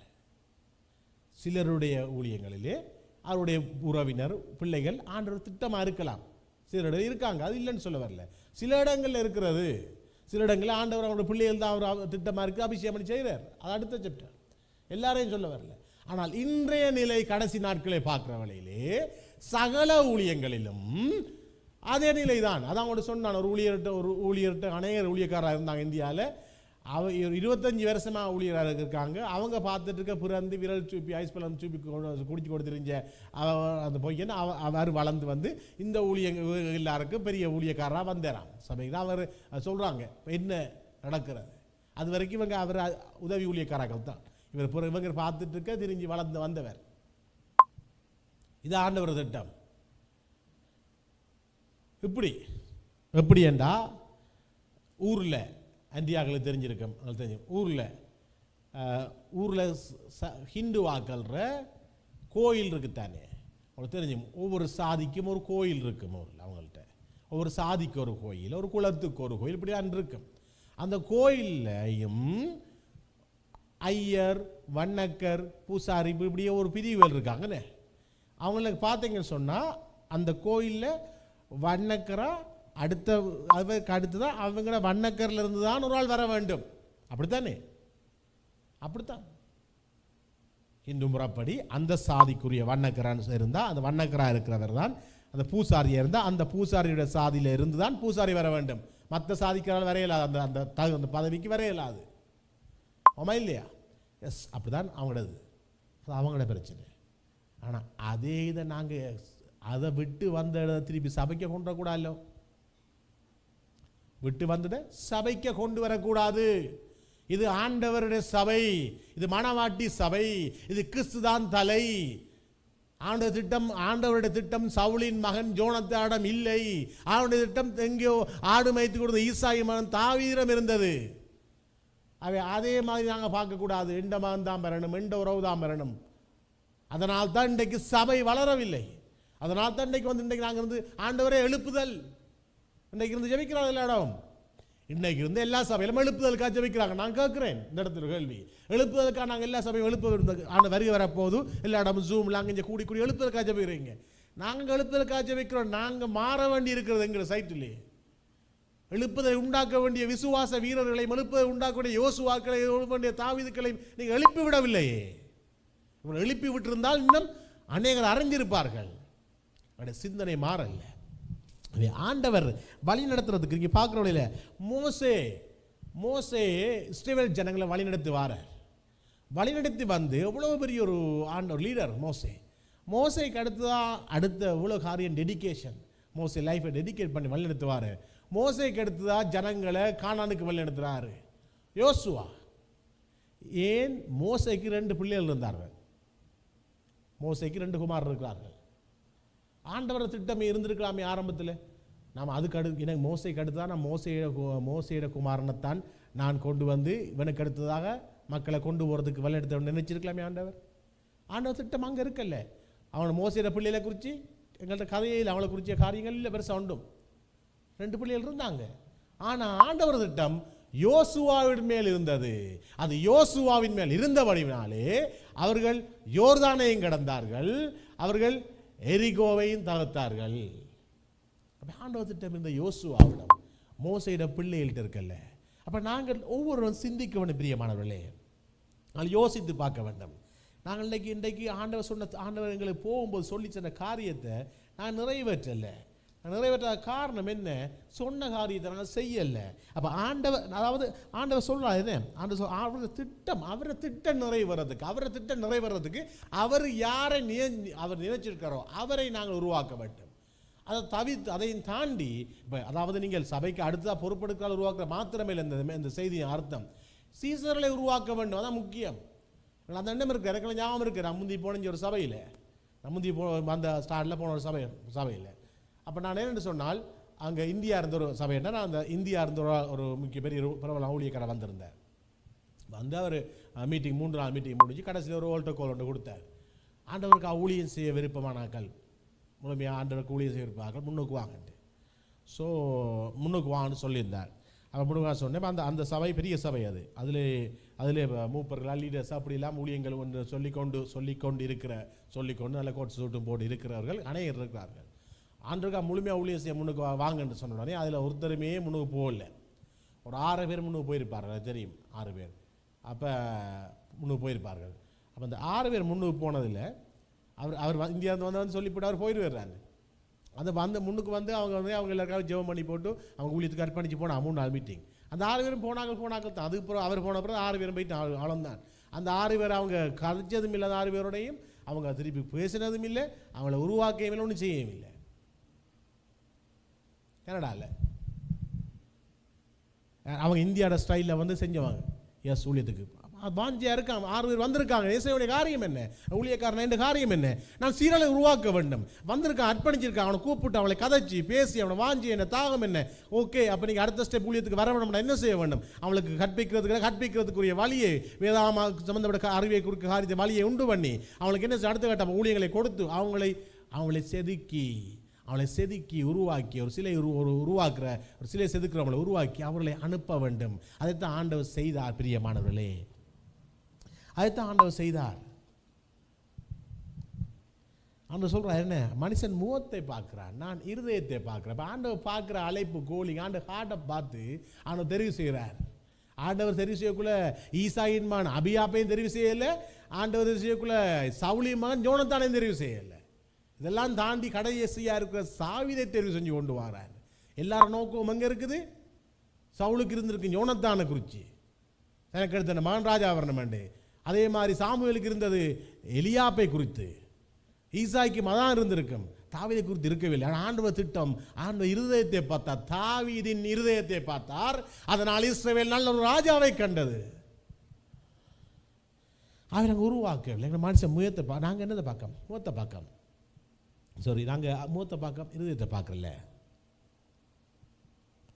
பிரியமானவர்களே, அந்த வார்த்தை சொல்கிறது தேவனுடைய நியாய தீர்ப்பு எங்கே தொடங்குது, 1 பேதுரு 4:17 சொல்லுது. நான் அதை மறக்கக்கூடாது அந்த வார்த்தையெல்லாம். தேவனுடைய வீட்டிலே நியாயத்தீர்ப்பு தேவனுடைய வீட்டிலே துவங்குகிற காலமாக இருக்கிறது. அது முந்தி நம்மிடத்தில் துவங்கினால் தேவனுடைய சுவிசேஷத்துக்கு கீழ்ப்படியாதவர்களின் முடிவு என்னவாயிருக்கும். இதை எச்சரிப்பாக நினைக்காமனா நாங்கள் அதை சுதந்திரிக்க வேண்டிய வார்த்தைகள் இதெல்லாம் தான். நாங்கள் ஆசீர்வாதத்தை மட்டும் சுதந்திரித்து பழகிட்டோம். இதெல்லாம் சுதந்திரிக்கணும் நாங்களும். இது எங்களுக்குரிய வார்த்தை தான். தேவனுடைய நியாயத்தீர்ப்பு தேவனுடைய வீட்டிலே துவங்குற காலமாக இருக்கிறது. என்ன காலம்? பேதுரு சொல்கிறான், கடைசி காலம். கடைசி காலத்தை குறித்து சொல்லப்படுகிறது. அப்போ அது முந்தி எங்கிடத்தில் தொடங்கினா அவருடைய சுவிசேஷத்துக்கு கீழ்ப்படிய முடிவு என்னவா இருக்கும்? நான் நினைத்து பார்க்க வேண்டிய பிரியமானவர்களே, இன்றைக்கு அறுப்பு மீதி வேலையாட்கள் குறைவு, அறுப்பு மீது வேலையா குறைவு. இன்றைக்கு கண்களுக்கு முன்னுக்கு அவ்வளவு ஜனங்கள், எங்கிட்டே ஜனம் மட்டும் இல்லை, நான் போன முறை சொன்னேன், எல்லா ஜனம் அறுப்பாக இருக்குது, வேலையாக்கள் பஞ்சமாக இருக்குது. நோக்கம் சிந்தனை உருவாக்க வேண்டும், வேலையாக்களை உருவாக்க வேண்டும். இருக்கிற விசுவாசி எல்லாம் சீசரில் உருவாக்கி அனுப்ப வேண்டும். நாங்கள் என்ன செய்கிறோம்? இல்லை, நாங்கள் ஊழியத்துக்கு நீங்கள் நான் பாசர் மட்டும் தான் ஆத்து மாதயம் பண்ணுறேன், நீங்கள் ஒவ்வொரு விசுவாசியும் ஆத்து மாதயம் பண்ணி கொண்டு வரணும் சபைக்கு என்று சொல்கிறோமா இல்லையா? சொல்கிறோம். நாங்கள் பாசர் தான் ஊழியக்காரர், நான் தான் போய் விசுவாசியை ஆத்துமா கொண்டு வரல, நீங்களும் ஒவ்வொரு விசுவாசியும் புது ஆக்களை சொல்லி கொண்டு வாங்க. எஸ், ஒவ்வொரு விசுவாசியும் புது ஆத்மா நாங்கள் கொண்டு வருவோம். ஆனால் இதுக்கு அடுத்ததாக எங்களுடைய ஊழியத்தை கொண்டு செல்வதற்கு எங்களுடைய பிள்ளைகளை மாத்திரம் தான் வைப்போம். நாம் விரும்புகிறவர்களை மாத்திரம் தான் வைப்போம், எனக்கு தெரிந்தவர்களை மாத்திரம் தான் வைப்போம், எனக்கு அறிவுமான மாத்திரம் வைப்போம். இல்லை, அப்படித்தான் இருக்கிறது. எடுத்து பாருங்கள். இதனால் தான் சபை வளையவர்களை 2000 வருடம் ஆண்டவர் கொடுத்திருந்தார். 2000 வருடத்தில் என்ன நடந்திருக்கிறது? மாற்றம் இல்லை. ஆனால் ஆண்டவர் சொன்னார், போக்கில் சொல்லிட்டு போகிறேன். நீங்கள் ஆண்டவர் சொன்ன ஊமை எல்லாம் எடுத்து பாருங்க. ஆண்டவர் வருகை குறித்து சொன்ன ஊமை எல்லாம் தான் போகும்போது சொல்லிட்டு போனது, வரக்குள்ள செஞ்சிருக்காட்டி என்ன நடந்த மட்டும் சொல்லியிருக்கிறார் ஆண்டவர். நான் எல்லாத்த எடுத்து சொல்லலை, உங்களை வாட்சி பாருங்க. ஆண்டவர் சொன்ன ஊமை இல்லை, இந்த வேலைக்காரன் எஜமான் போகும்போது சொல்லிட்டு போனது. மற்ற 24ஆம் அதிகாரம் 45ஆம் வசனத்தில் சொல்லப்பட்டிருக்கிற ஊமை கடைசியில் வரியை குறித்து சொல்லி போட்டு கடைசி அந்த ஊழியக்காரரை பற்றி சொல்கிறேன். அந்த அதிகாரத்தை கடைசியில் நான் வேலைக்காரன் சொல்லிட்டு போய் வரக்குள்ள நான் சொன்னது செய்யலை. இதுதான் மற்ற உண்மையிலையும் இருக்கிறது. அப்போ அதை நாங்கள் செய்யலை, அதுதான் நாங்கள் இன்றைக்கு செய்யலை, அவர் எதிர்பார்த்து நடக்கலை. பிரியமானவர்களே, என்னென்று சொன்னால் அறுப்பு மீதி வேலையாட்கள் மிக மிக குறைவு. அப்போ எங்களோட என்ன நோக்கம்? எங்களுக்கு இல்லை, நான் உருவாக்கணும். இதுக்கு அடுத்து இந்த சபையை பாரம் எடுக்கிறதா, இதுக்கு அடுத்த ஊழியத்தை போகிறா, அது பற்றி கவலை இல்லை, செஞ்சால் விட்டு போயிடணும். இதனால பெரிய டினாமினேஷன் சர்ச்சஸ்லாம் உங்களுக்கு தெரிந்தானே, பெரிய டினாமினேஷன் சர்ச்சஸ் தான், பெரிய சர்ச்சஸ் அசம்பிளிஸ் ஆஃப் காட், இதெல்லாம் இப்படிப்பட்ட காரியங்கள் இல்லை. ஆனால் இப்போ சில ஆட்கள் இந்த நாட்களில் பழையபடி ஆரம்பிக்க சில இடங்களில் செய்கிறார்கள். அதனால தான் அவங்கள்ட்ட போன முறை சொன்னேன், ஒரு இடத்துல ஒரு வேதாம கல்லூரியில் வந்து வேதாங்கொழி படிக்க வந்திருக்க எல்லாரும் பாசஸ் மாறுற பிள்ளைகள். அங்கே போய் என்னட்ட கதைச்சாலும் ஒரு பாசற பிள்ளை தான். சொல்கிறேன்னு பார்க்கவே பெரிய இதாக இருக்குது. இருக்கிற அவ்வளோ பயங்கர பாவமாக இருக்காள், காய்க்கிற பேசுகிற வார்த்தை செய்கிற எல்லாம் பாவம் முழுக்க இங்கே பைபிள் காலேஜ் டோமில், பைபிள் காலேஜ் தங்கியிருக்கிற டோமில் இருக்கிற ஊழியக்காரர் 90 வீதமான ஆட்கள் ஊழியர் பிள்ளை எல்லாம் அடுத்த ஜென்ரேஷன் உருவாக்க வந்திருக்காங்க. அவ்வளோ படுபாவம் தான் செய்கிறதுங்க பைபிள் காலேஜில் இருந்து. ஆண்டவர் அழைக்கல. ஆண்டவர் அழைச்ச பாத்திரமா இருந்தால் அது அனலாய் பற்றி எரிஞ்சு பற்ற வைக்கிறா இருந்திருக்கும். பிரியமானவர்களே, அப்புறம் யோசிக்க வேண்டும். மற்ற 9ஆம் அதிகாரம் 37 38 என்ன சொல்கிறேன்னு சொன்னால், ஆண்டவர் பாருங்கள், என்ன 9ஆம் அதிகாரம் 37 38 ஆண்டவர் சீசர்களை பார்த்து சொல்கிறார், என்ன அறுப்பு மீதி வேலையாட்களோ கொஞ்சம், ஆதலால் அறுப்புக்கு எஜமான் தமது அறுப்புக்கு வேலையாட்களை அனுப்பும்படி அவரை வேண்டிக் கொள்ளுங்கள். ஆகவே அறுப்பு மீதியாக இருக்கிறது. அதுக்கு அடுத்தா நீங்கள் பார்க்குறவர்களே தொடர்ச்சி அங்கே அடுத்த வசனத்திலே அப்பொழுது ஒன்று ஆரம்பித்து போதும் ஆண்டவர் தன்னுடைய சீசர்களை ஆண்டவர் வரும்போது அவர் சுற்றி நடந்து வார திரளான ஜனங்களை காண்கிற வேளையில் என்ன நடக்கிறது? அதாவது மேய்ப்பன் இல்லாத ஆடுகளை போல். அதுக்கு முதல் வசனம் சொல்கிறது 36ஆம் வசனம். அவர் திரளான ஜனங்களை கண்ட பொழுது அவர்கள் மேய்ப்பன் இல்லாத ஆடுகளை போல தொய்ந்து போனவர்களும் சிதறப்பட்டவர்களுமாய் இருந்தபடினால் அவர்கள் மேல் மனதுருகி 2000 வருடத்துக்கு முந்தி ஆண்டவர் சொன்ன கதை இது. தன்னுடைய காலத்திலே அவளை பார்க்குற வேளையிலே அவர்கள் சிதறப்பட்டவர்களாய் தொய்ந்து போனவர்களாய் மேய்ப்பன் இல்லாத ஆடுகளைப் போல் இருந்தபடினாலே மனதுருகி அறுப்பு மீது வேலையாட்களோ குறைவு என்று சொல்லி அடுத்த வசந்த அதிகாரத்தை பார்க்குற வேளையிலே அவருடைய சீசர்களை அவளுக்கு அபிஷேகம் பண்ணி ஊழியத்துக்கு அனுப்புகிறார். இப்போ இது 2000 வருடம் ஆண்டவர் செய்து அந்த செய்தார். வந்து பார்க்கக்குள்ள மேய்ப்பன் இல்லாத ஆடுகளாக திட்டாங்க, தொய்ந்து போயிருக்கிறாங்க, சிதறப்பட்டிருக்காங்க, மேய்ப்பன் இல்லை. ஆண்டவர் என்ன செய்யறார்? நான் மட்டும் இல்லை, 2 சீசர்கள் அடுத்தது என்று சொல்லி ஆண்டவர் என்ன செய்தார்? அடுத்த அதிகாரத்தில் ஆண்டவர் சீசர்களை அபிஷேகம் பண்ணி ஆண்டவர் அனுப்புகிறார். அப்போ இன்றைக்கு நாங்கள் இருக்கோம் மேய்ப்பன் இல்லாத ஆடுகளாக. இன்றைக்கு மந்தைகள் எவ்வளவோ இருக்கிறது கண்களுக்கு முன்னுக்கும்.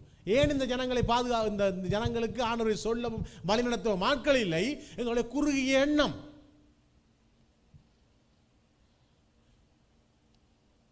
இந்த ஆண்டவர் சொல்ற படி ஆண்டவர் மனதுருகி ஆண்டவர் சொல்றாரு, அவர்களின் மனதுருகி அறுப்பு மீதி வேலையாட்களோ குறைவன்ற மனதுருகி. என்ன ஜனங்கள் நாங்கள் மனதுரமா இந்த அரியா ஜனம் இருக்கிறது, இந்த ஜனத்துக்கு சத்தியத்தை சொல்ல ஊழியர்கள் உருவாகணுமே, இருக்கிற விசுவாசியை ஆத்துமா கொண்டு வான்றது சரி வருமா? இருக்கிற விசுவாசியை ஊழியராய் உருவாக்க வேண்டும். ஆண்டவர் தெரியும் அவனை போஷிக்க நடத்த உருவாக்கி அவனை அனுப்ப வேண்டும். அப்ப செஞ்சா ஆண்டவர் மனதுருவினது சிதறப்பட்ட மந்தையும் தொய்ந்து போன மந்தையும் ஆண்டவருடைய சமூகத்துக்கு சபைக்கும் வெறும் பிரியமானவர்களே. ஆகவே நாங்கள் என்ன செய்கிறோம்? நாங்கள் பிரயாசப்படுறோமா? நாங்கள் யோசிக்க வேண்டும் பிரியமா, நாங்கள் யோசிக்க வேண்டும். ஆண்டோடைய ஊழியத்துக்கு வாரன்றது நாங்கள் சாதாரணமாக உலகத்திலேயே ஒரு வேலைக்கு நீங்கள் இன்டர்வியூ போய் என்று சொன்னால், ஒரு வேலையில் ஒரு ஆள் இன்டர்வியூ செலக்ட் எடுக்கிறதுக்கு ஒரு நல்ல ஒரு கம்பெனிக்கு அட்லீஸ்ட் ஒரு 3 இன்டர்வியூ வைப்பாங்க. ஒரு நல்ல ஒரு போஸ்ட்டுக்கு 3 இன்டர்வியூ வைக்காங்க. அவரோட குவாலிஃபிகேஷன் தரத்தை பார்க்குறதுக்கு அவர் இந்த வேலைக்கு தகுதியான மனிதனா.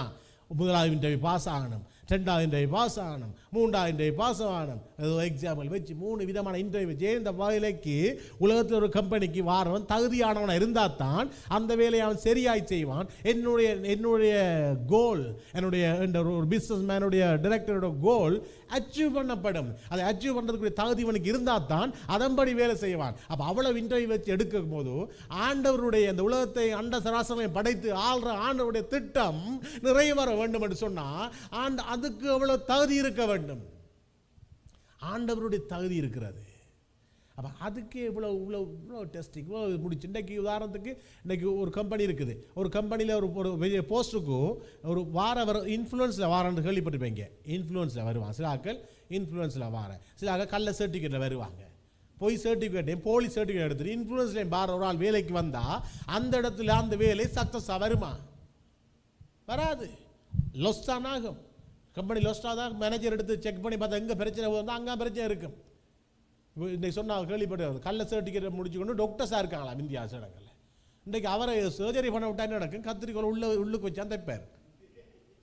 எஸ், இந்தியாவில் கள்ள சர்டிஃபிகேட் முடிச்சு டாக்டர்ஸ் இருக்காங்க. இன்ஃப்ளூயன்ஸ் அரசியல் அது பெரிய ஆக்கிற பிள்ளைகள் அந்த பட்டு சர்டிஃபிகேட் கள்ள சர்டிஃபிகேட் முடிச்சு கொண்டு வந்துடுறாங்க. அன்றைக்கு அதனால் இவ்வளோ பிரச்சனை நடந்திருக்குது. எப்படி தைக்கலும் எப்படி செய்யலும். இலங்கையில் அதே மாதிரி கனகேசஸ் அப்போ அந்த அந்த இடத்துல என்ன நடக்கும்? அப்போ அதே போல தான் ஆண்டவர் ஊழியத்துக்கும் இன்ஃப்ளூயன்ஸை கொண்டு வந்தால் ஆண்டவர் நினைக்கிற ஊழியர் சக்ஸஸாக வருமா? வருமா? இல்லை, அவர் இல்லை பிரச்சனை இல்லை, அவர் புறவு ஓகே உருவாகி ஓகே வந்துடுவார். அதை நீங்கள் தீர்மானிக்கக்கூடாது, அதை ஆண்டவர் தீர்மானிக்க வேண்டும். ஆண்டவர் திட்டம் எதுவோ, தன்னுடைய மந்தைகளை மேய்க்க அவருடைய திட்டம் ஏதோ, தனக்கென்று ஊழியத்தை செய்ய அவர் திட்டம் ஏதோ அவர்களை உருவாக்க வேண்டும். நீங்கள் விளக்கை கொளுத்தி விளக்கு தண்டின் மேல் தான் வைக்க வேண்டும். நீங்கள் விளக்கில் இருக்கிறவர்களை என்ன செய்றீங்க? மூடி வைக்கிங்க. ஆண்டு சொல்கிறாங்க, உலகத்துக்கு உப்பாக இருப்பீர்கள்னு. என்ன உப்பு? உப்பை வெறும் போத்தலை வைத்திருந்தால் உங்களுக்கு தெரியுமா, உப்பு வெறும் போத்தல் இருந்தால் உப்பு பிரயோசனம் இல்லை. வெறும் உப்பு ஒரு ஒரு கப்பில் போட்டு தான் நீங்கள் சாப்பிடுவீங்க. அடுத்து உப்பு சாப்பிட்ற வேண்டி சாப்பிட இயலாது. உப்பு உலகத்துக்கு உப்பாக இருக்கு, நீங்கள் சுவையாக இருப்பீர்கள். உலகத்துக்கு நீங்கள் சுவையாக. அப்போ எல்லா சாப்பாடுலையும் உப்பு வேணும். உப்பு டேஸ்ட்டை நீங்கள் ஏதோ ஒரு சாப்பாடு சேர்த்தா தான் உப்பு டேஸ்ட். தனியாக உப்பு எடுத்து சாப்பிட்டா உப்பு டேஸ்ட் இல்லை. அப்போ உலகத்துக்கு உப்பா, உலகத்துக்கு உப்பாக இருக்க வேண்டிய இவர் நீங்கள் ஒவ்வொருவரும் இன்றைக்கு மழுங்கடிக்கப்பட்டு ஆனால் திட்டம் நிறைவேற முடியாமல் இன்றைக்கு வந்துட்டு எழுப்புதலை தார ஆண்டவரே நாங்கள் இருக்கிறதுக்கு எழுப்புதலை தார வேண்டிய எழுப்புதலுக்காக ஓட வேண்டியவர்களை எழுப்பவில்லையே நாங்கள். ஆனால் சொல்லி சென்றதை செய்யவில்லை. கடந்த கிழமை அந்த சுவிசேஷத்தை சொல்லவில்லை நாங்கள் சொல்லி சென்றதை. இந்த கிழமை என்ன வார்த்தை? ஆனால் அதோட சேர்த்து சீசனில் உருவாக்கவில்லை. ஆனால் சொல்கிறார் என்ன? யோசுவா தெரிவு செஞ்ச பிறகு யோசுவா சொல்கிறார் என்ன? யோசுவா மோசே தன்னை பிள்ளைகளெல்லாம் தெரிவு செய்யலை. ஆனால் மோசே தன்னை பிள்ளைகளை தெரிவு செய்யாமல் யோசுவா தெரிவு செஞ்சுக்க அடுத்த ஆட்டத்துக்கு. ஆனால் சொல்கிறேன், நான் மோசையோடு இருந்தது போல நான் உன்னோடும் இருப்பேன். நான் மோசையோடு இருந்தபோது உன்னோடு இருப்பேன். அவனோடு ஆண்டவர் இருந்தார். அப்போ ஆண்டவர் தெரிவு செய்கிற பாத்திரம் மோசையாக இருந்த யோசுவா இருந்தபடினால அவனோடு மோசையோடு இருந்தது போல அவனோடும் ஆண்டவர் இருந்தார். அவனோடு இருந்தபடினால அவன் ஜோர்தானை கடந்தான், அவன் எரிகோவை தகர்த்தான். எல்லாம் கடந்தவன் போக காரணம் வந்து என்ன? அது ஆண்டவர் தெரிவாக இருந்தது. ஆகவே பிரியமானவர்களே, இந்த கடைசி நாட்களில் நிற்கிறாங்க. நாங்கள் ஒவ்வொருவரும் யோசிக்க வேண்டும். நாங்கள் எழுப்புதலுக்காக ஜெபிக்கிறோம். அந்த நாட்கள் எல்லாம் உலகம் ஃபுல்லாக எழுப்புதலுக்காக ஜெபிக்கிறாங்க. எங்கட விசேஷமாக எழுப்புதலுக்காக ஜெபிக்கிறோம். எங்கட ஏசியன் சவுத் ஏசியன் நாட்கள் மற்ற எல்லா நாட்களையும் ஜெபிக்காங்க. இல்லைண்டல்ல, இன்றைக்கி நான் அநேக ஜூம் கோடுகளில் ஜூம் லிங்க்கள் வருது. எழுப்புதல் ஜெபம் பண்ணி இந்தியாவிலேருந்து இளைஞர்களை சேர்த்து ஜெபிக்காங்க. எல்லா இடமும் ஒவ்வொரு கிழமை 2-3 லிங்க்கள் வருது. ஜெபிக்கா சேர்ந்து எழுப்புதல் ஆண்டவர் எழுப்புதல் உண்டு பண்ணும். எஸ், ஆண்டவர் எழுப்பலை உண்டு பண்ணுறதுக்கு நாங்கள் அந்த தவறை விட்டுருக்கிறோம். கடைசியில் இன்னைக்கு எழுப்பலை உண்டு பண்ணி ஏன் நாங்கள் ஜெபிக்க வந்திருக்கோம் தெரியுமா? ஏன் இன்றைக்கு இப்போ எல்லாரும் ஜெபிக்காங்க? அநேகம் நீங்கள் கேள்விப்பட்டிருக்கீங்க எழுப்பலை ஜெபிக்காங்கன்ற விஷயத்தை. ஜூம் லிங்கல் கிடைக்கும் உங்களுக்கு. இந்தியாவில் அங்கே இந்தியாவில் கூடி ஜெபிக்காங்க. வாலிபர்கள் ஜெபிச்சாங்க, அல்ஃபாண்டு ஜெபிக்காங்க. அப்புறம் இப்படி கணக்கு இதெல்லாம் வந்தது எனக்கு கிழமை நடக்கிறது. ஏன்? வெளியே நடக்கிற காரியத்தை பார்த்து ஆண்டவர் வருகை சமீபமாகிவிட்டது என்று சொல்லி அந்த காரியங்களை பார்த்து இன்றைக்கி ஓகே நாங்கள் அடுத்தது வருகை வரணும், எழுப்புதல் ஒன்று வரணும். அதனால அது நடக்குது. இப்போ எல்லா இடமும் எழுப்புதல் ஐக்கிய ஜெபம் தான். என்னென்று சொன்னால் வருகைக்கு முன்பதாக அந்த எழுப்புதல் என்ற ஒரு காரியம் இருக்கிறது. அது வர வேணும், அடுத்த வருகை வரும் என்ற வருகைக்குரிய காரியங்கள் நடந்து கொண்டிருக்கிறது. அதனுடையத்தான் இதெல்லாம் செய்கிறாங்க. ஒரு காரணம் இல்லை. எல்லா இந்தியாவில் இருக்கிற மொழி பேரும் இலங்கையில் எல்லா இடமும் கூடி ஜெபிக்காங்க. இப்போ என்ன எழுப்புதல் அதுக்கடையில் எழுப்புதல் ஒரு குறிப்பிட்டதுக்குள்ள வரும், அதோட வருகை வரும் என்ற ஒரு நோக்கம் என்ன நடக்கிற காரியங்களை வச்சு ஜெபிக்காங்க. இப்போ இதை பார்த்து ஜெபிக்கக்கூடாது. இந்த ஆடுற வருகையை நாங்கள் தான் உலகத்துக்கு சொல்லியிருக்கணும். முதலாவது வருகையை நாங்கள் சொல்லியிருக்கணும். உலகத்தை பார்த்து நாங்கள் அறிஞ்சு கொண்டிருக்கோம் முதலாவது. இப்போ அதுக்கு பிறகு நாங்கள் ஏன் இந்த எழுப்புதல் உண்டாகிறது காரணமாக இருந்தது நாங்கள் உருவாக்கலை. நாங்கள் போய் உலகத்தானுக்கு சத்தியம் சொல்லலை. நான் போன முறை சொன்ன மாதிரி எங்களுக்கு தேவை நாங்கள் சத்தியம் சொன்னோம்.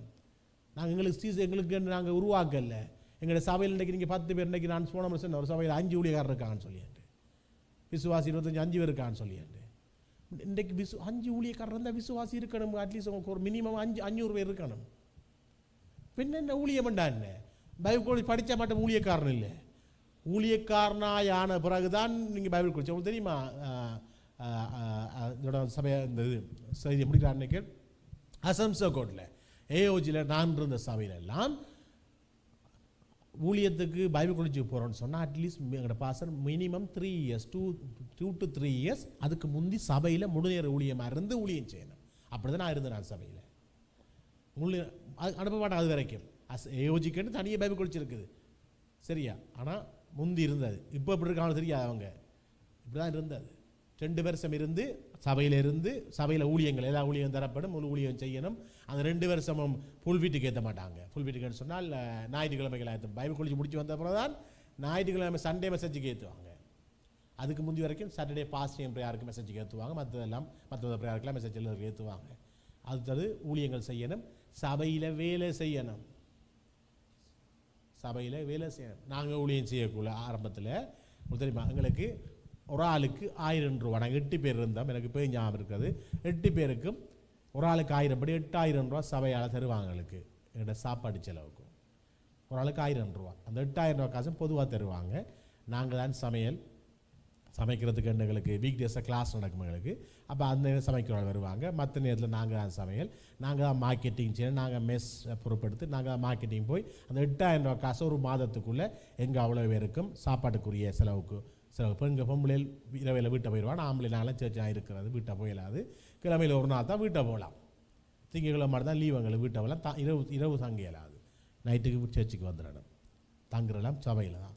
அப்போ நாங்கள் தான் மார்க்கெட்டிங் போகணும். நாங்கள் செலவழித்து 8000 ரூபாயை ஒரு மாதத்துக்கு செலவழித்து அதில் மிச்சம் பிடிக்கக்கூடிய திறமையானதை மிச்சம் பிடிச்சி அந்த காசில் நீங்கள் ஏதாவது உங்களுக்கு தேவையானதை அந்த 8000 ரூபாய் என்னென்னத்துக்குன்னு சொன்னால் எங்களுக்கு உடுப்புகளாம் இல்லாது சாப்பாடு, எங்களோட தலைமுடி வெட்டுறது, எங்களோட சைக்கிளாக போய் வர்றது, சைக்கிளில் திருத்துற காரியங்கள் மட்டும்தான். அப்போ அவ்வளோத்து தான் அந்த காசு. அப்போ நாங்கள் உடுப்பு விஷயங்களுக்கெல்லாம் வீட்டில் எடுக்க வேண்டியது. அதை மிச்சம் பிடிச்சி அந்த காசில் 8000 செய்யணும். அப்போ அதுலேயே நாங்கள் மிச்சம் பிடிப்போம். ஒவ்வொரு மாதமும் மாறிக்கொண்டு வர ரொட்டேஷன். அப்போ 2 மாதம் நான் அதில் 8000 ரூபாயில் ஏதாவது கொஞ்சம் மிச்சம் பிடிக்கிறேன். நான் தான் ஸ்கெட்யூலும் போடணும். காலை சாப்பாடு என்ன, மதியம் என்ன, இரவு என்ன எல்லாம். இரவையில் நாங்கள் சாப்பாடு சமைக்கிறது. இரவில் இடியப்பம் இது வாங்கி சோதி கறிகள் வச்சு நாங்கள் செய்யணும். பகலில் இடியப்பம், இரவில் பானடியப்பம் தான் போகும் சாப்பாடு. மதியத்தை மட்டும்தான் சாப்பாடு சமைக்கிறது. அது செலவழிச்சு மிச்சம் பிடிச்சி அந்த காசில் ஏதாவது சைக்கிளுக்கு இதுக்கு எக்ஸ்ட்ரா யூஸ் பண்ண செய்யணும். அப்படி 2 வருஷம் இருக்கணும். 2 வருஷம் சர்ச்சில் டாய்லெட் அது இதெல்லாம் கழுவி தான் சர்ச்சுக்கு கிளீனிங் முழுதும் இல்லை. சபையில் அவ்வளோ வேலையும் செய்யணும். சின்ன சபையில் நான் இருந்த சபையில் இப்போ கிட்டத்தட்ட 1000 பேர் இருப்பான்னு நினைக்கிறேன் நான் விசுவாசிகள் சபையில். அப்போ பெரிய சபை நாங்கள் இருக்கக்குள்ள 350 பேர் 400 விசுவாசிகள் இருப்பாங்க. அப்போ என்னென்னு சொன்னால் செஞ்சு 2 வருஷத்துக்கு பிறகு தான் பைபிள் காலேஜுக்கு அனுப்புவாங்க. அப்போ தான் உருவாக்குறது, அப்படி தான் உருவாக்குறார்கள். அவை என்னென்று சொன்னால் அப்போ ஆண்டவருடைய ஊழியம் சரியாக விளைய கொள்ள வேண்டும். பிரியமானவர்களே, இந்த நாட்களிலே உருவாக்குற தன்மை மிக குறைவாக இருக்கிறது. இன்றைக்கு உருவாதப்படி தன்மை ஆண்டு சத்தியம் இன்றைக்கு செல்றதுக்கு இல்லை. குறிப்பிட்ட ஆக்கள் இன்றைக்கி எடுத்து பார்த்தா குறிப்பிட்ட ஒரு ஆக்கள் மட்டும்தான் உங்களுக்கு தெரியும். இன்றைக்கி ஊழியர்கள்னு பார்த்தீங்கன்னா இந்த குறிப்பிட்ட கொஞ்சம் பேர் இருக்காங்க. இவங்க தான் இந்த ஊழியர்கள் இந்த யூடியூப்பில் இதில் பார்ப்பீங்க. பார்த்தா இவங்க தான் ஊழியர்கள். இவ்வளோ தான் இன்றைக்கி அநேகர் ஆண்டவருக்கு மங்கி பற்றி எரிய வேண்டியவர்கள் மங்கி அணைந்து கொண்டிருக்கிறார்கள். ஆண்டவர் சொன்ன காரியம், அவருடைய எழுப்புதல், அவருடைய சொன்ன காரியங்கள், அவருடைய சொல்லி போன காரியம் நிறைவு வரணும் வேண்டாம். எங்களோட எண்ணமும் சிந்தனையும் இன்னும் ஊழியர்களை உருவாக்கி இருக்க வேண்டும். ஆண்டவர் தனி ஒரு ஆளாக இருந்து 12 ஊழியர்களை உருவாக்கி சென்றார். ஆண்டவர் தனி ஒரு ஆளாக இருந்து சபை வச்சிருக்கல 12 சீசர்கள் 12 ஊழியர்களை உருவாக்கி சென்றார் ஆண்டவர்.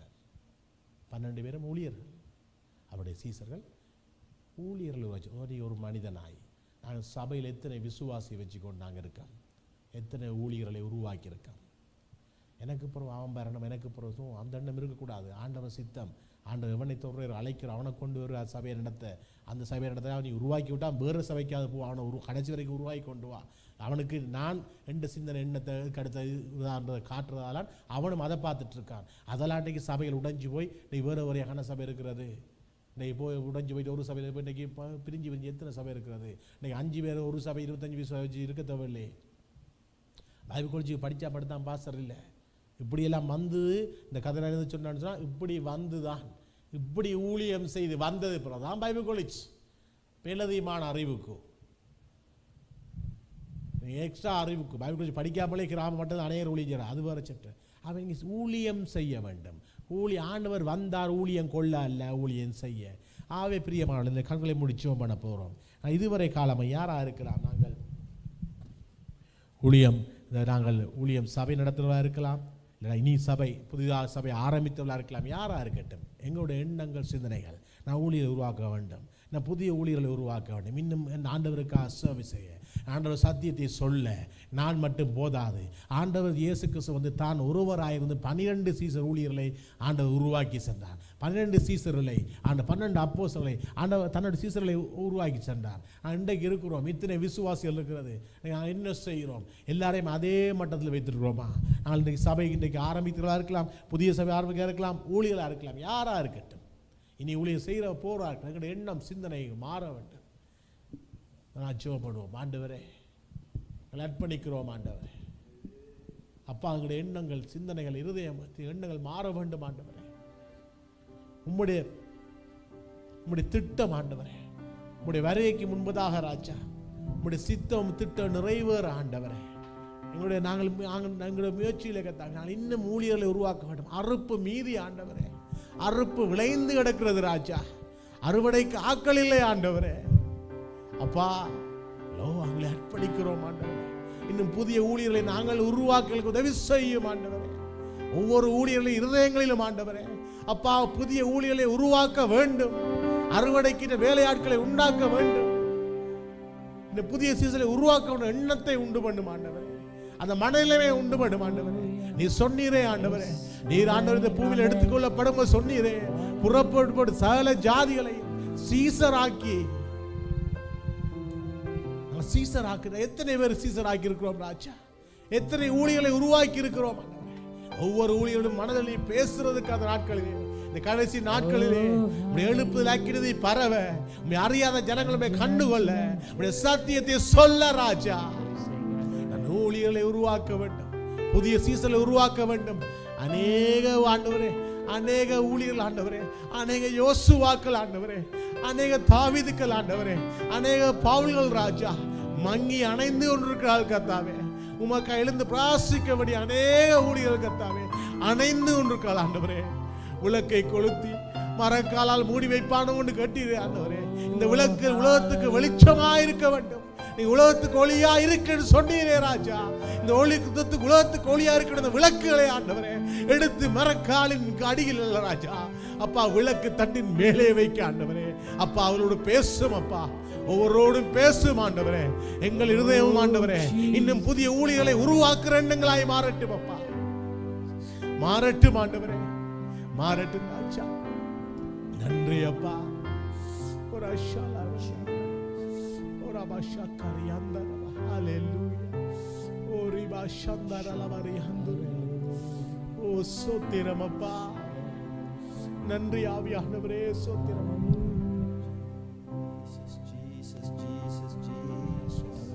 ஹalleluya ராஷா பவரியாந்தர. ஆமென். உங்க வருகைக்காய் என்ன ஆயத்தப்படுத்துங்கப்பா. ஆமென். உங்க வருகையில நான் உம்மோடு வரணுமப்பா. சொல்லுவோமா? உங்க வருகைக்காக என்ன ஆயத்தப்படுத்துங்கப்பா. உங்க வருகையில நான் உம்மோடு வரணுமப்பா. ஆயத்தமாகணுமே, இன்னும் ஆயத்தமாகணுமே. உங்க வருகைக்காய் நான் ஆயத்தமாகணுமே. சொல்லுவோமா? உள்ளத்தின் ஆழத்திலே இருந்து இன்னும் ஆயத்தமாகணுமே, இன்னும் ஆயத்தமாகணுமே. உங்க வருகைக்காய் நான் ஆதாயமாக்கணுமே, ஆதாயமாக்க வேண்டும் ஆண்டவரே. வருக ராஜ்யம் வருக, வருக உம் ராஜ்யம் வருக, வருக ஆமென். ராஜ்யம் வருக, வருக ஆயத்தமாக்க வேண்டும், ராஜ்யம் வருக, ஆயத்தமாக்க வேண்டும். உம்மோடு சேர்ந்து வாழ எனக்கு ஆசை, உம்மோடு சேர்ந்து வாழ எனக்கு ஆசை, உம்மோடு சேர்ந்து வாழ எனக்கு ஆசை. ஆயத்தப்படுத்த வேண்டும் ஆண்டவரே. உம்மோடு சேர்ந்து சீசர்களை உருவாக்க வேண்டும் ஆண்டவரே. எனக்கு ஆசை.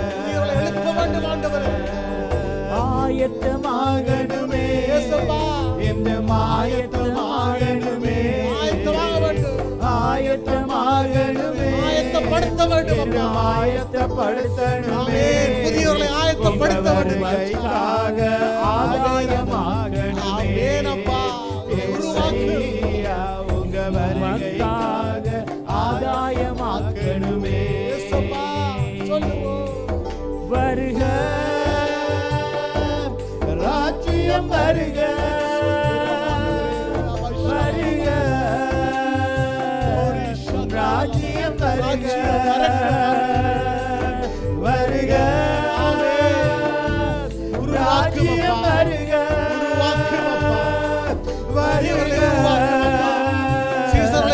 ராஜ்யம் வருக புதிய சீசர்களை உம்மோடு சேர்ந்து வாழ எனக்கு ஆசை நான் உம்மோடு சேர்ந்து வாழ எனக்கு ஆசை வருகைக்காக ஆயத்தப்படுத்தணுமே உங்க வருகையில நான் உம்மோடு வரணுமப்பா உங்க வருகைக்காக என்ன ஆயத்தப்படுத்தணுமா ஆயத்தப்படுத்தும் ஆண்டவரே உங்க வருகையில நான் உம்மோடு வரணுமப்பா ஆயத்தமாகணுமே ஆயத்தப்படுத்த வேண்டும் ஆண்டவரே புதிய சீசனை உருவாக்க வேண்டும் ஆண்டவரே இன்னும் ஆயத்தப்படுத்தணுமே உங்க வருகைக்காக ஆயத்தமாகணுமே ஏசையா உங்க வருகையில ஆயத்தமாக்கணுமே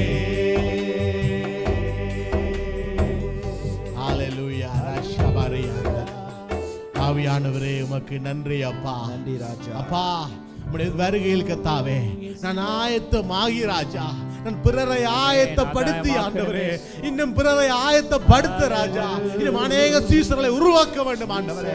நான் புறப்பட்டு போய் ராஜா, நான் புறப்பட்டு போய் சீசர்களை உருவாக்க வேண்டும். நீ எனக்கு சொன்னீரே, நீ எனக்கு சொன்னீரே, புறப்பட்டு போய் சீசர்களை உருவாக்குங்கள். ஞானத்தை கொடுங்கள் சொன்னீரே. நான் சீசர்களை உருவாக்க மறந்து போனேனே. நான் உருவாக்கியது போதாது ராஜா, நான் உருவாக்கிய போதாது ஆண்டவரே. நான் என்னை மாத்திரம் நினைத்தேன், நான் என் குடும்பத்தை மாத்திரம் நினைத்தேன். அப்பா நான் இன்னும் புதியவர்களை உருவாக்க வேண்டும். உலகத்துக்கு ஒளியாய் பிரகாசிக்கிற, உலகத்துக்கு உப்பா இருக்கிறவர்களை நான் உருவாக்க வேண்டும் ஆண்டவரே. நான் என் உற்றார் உறவினரை, என் நண்பர்களை, என் சொந்தங்களை, என் பிள்ளைகளை உருவாக்கிய போதும் ஆண்டவரே. நான் இன்னும் ஆண்டவரே உமக்காய் பயன்பட வேண்டிய, உமக்காய் பிரகாசிக்க வேண்டிய தாவீதுக்களை, உமக்காய் பிரகாசிக்க வேண்டிய யோசுவாக்களை, உமக்காய் வழிநடத்த வேண்டிய மோசேக்களை உருவாக்க வேண்டும் ஆண்டவரே. அப்பா என் இதயத்திலே பேச ஆண்டவரே, என் இதயத்திலே பேச ஆண்டவரே, என் இதய கண்கள் திறந்தருளும் ஆண்டவரே. அப்பா உம்முடைய சத்தியத்தை அறியாத எத்தனையோ ஜனங்கள் ஆண்டவரே, நீ ரெண்டு கண்ணீர் விட்டீரே, நீ மனதுருகிறீரே, மனதுருகிறீரே. தொய்ந்து போன ஜனம், தொய்ந்து போன ஜனம், சிதறி போன ஜனம், அப்பா அவர்களுக்காய் மனதுருகி நீ சொன்னீரே, அறுப்பு மிகுதி வேலையாட்களோ கொஞ்சம் பண்ணீரே. இன்றைய அறுப்பை அறிக்க யார் செல்லுவான்? யார் செல்லுவான்? இந்த அறுவடை அப்பா விளைந்து கிடக்கிறது ஜனங்களை அறுவடை செய்ய யார் செல்லுவான் ஆண்டவரே? அண்ணனே சொன்னீரே, சிதறி போய் தொய்ந்து போய் மேய்ப்பன் இல்லாத ஆடுகளை போல் சிதறி போன ஜனத்தை பார்த்து மனதுருகினீரே, நீ மனதுருகினீரே. அறுப்பு மிகுதியா இருக்கிறதே, வேலை ஆட்கள் கொஞ்சம் மண்டியதே ராஜா. அப்பா உன் சீசர்கள் இருந்த 12 பேரையும் நீ அனுப்பினீரப்பா, நீ அபிஷேகம் அனுப்பினீரப்பா. இன்று என்னோடு இருக்கு ஜனங்கள் எத்தனை, என்னோடு இருக்கு ஊழியர்கள் எத்தனை, என்னோட கூட உடன் ஊழியர் செய்யும் எத்தனை பேர் இருக்கிறாளப்பா. எத்தனை பேரை சீசர்களாய் அனுப்பி இருக்கிறேன் ஆண்டவரே. நான் சிந்திப்போமா, சிந்திப்போமா? அவர் வருகைக்கு சமீபம், அவர் வருகைக்கு சகல காரியங்களை அவர் செய்து கொண்டு வருகிறார். நாங்கள் என்ன செய்கிறோம்? சகல ஜாதிக்கு சுவிசேஷத்தை அறிவிக்கிறோமா? சகலருக்கு சுவிசேஷத்தை அறிவிக்கிறோமா? சீசர்களை உருவாக்கி இருக்கிறோமா? நாங்கள் யோசிப்போம், சிந்திப்போம் ஒவ்வொருவரும். ஹல்லேலூயா. ஒரு அஷாபாபால் அறியாந்தரவா. பிரியமானவர்களே, அவருடைய வார்த்தை சொல்லுகிறது, நியாயத்தி புத்தகனுடைய வீட்டிலே துவங்கும் காலமா இருக்கிறது. அது முந்தி எங்களுடைய வீட்டிலே துவங்குமா இருந்தால் சுவிசேஷத்துக்கு கீழ்ப்படியாத நிலைமை என்னவா இருக்கும்? பிரியமானவர்களே, இந்த நியாயத்தீர்ப்பு உங்களுடைய வீட்டிலே துவங்கும் என்பதாக நாங்கள் மனம் திரும்பி அவர் சொன்னதை செய்வோமா? அவர் சொன்னதை செய்வோமா? அவருடைய விருப்பத்தின் திட்டத்தை நிறைவேற்றுவோமா?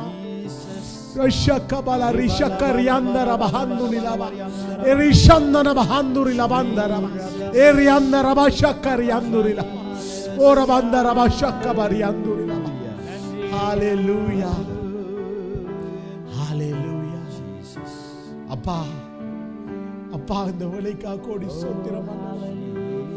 ஆவியானவரே, நீர் பேசியதுக்கா நன்றி அப்பா, இடைப்படக்கா நன்றி அப்பா.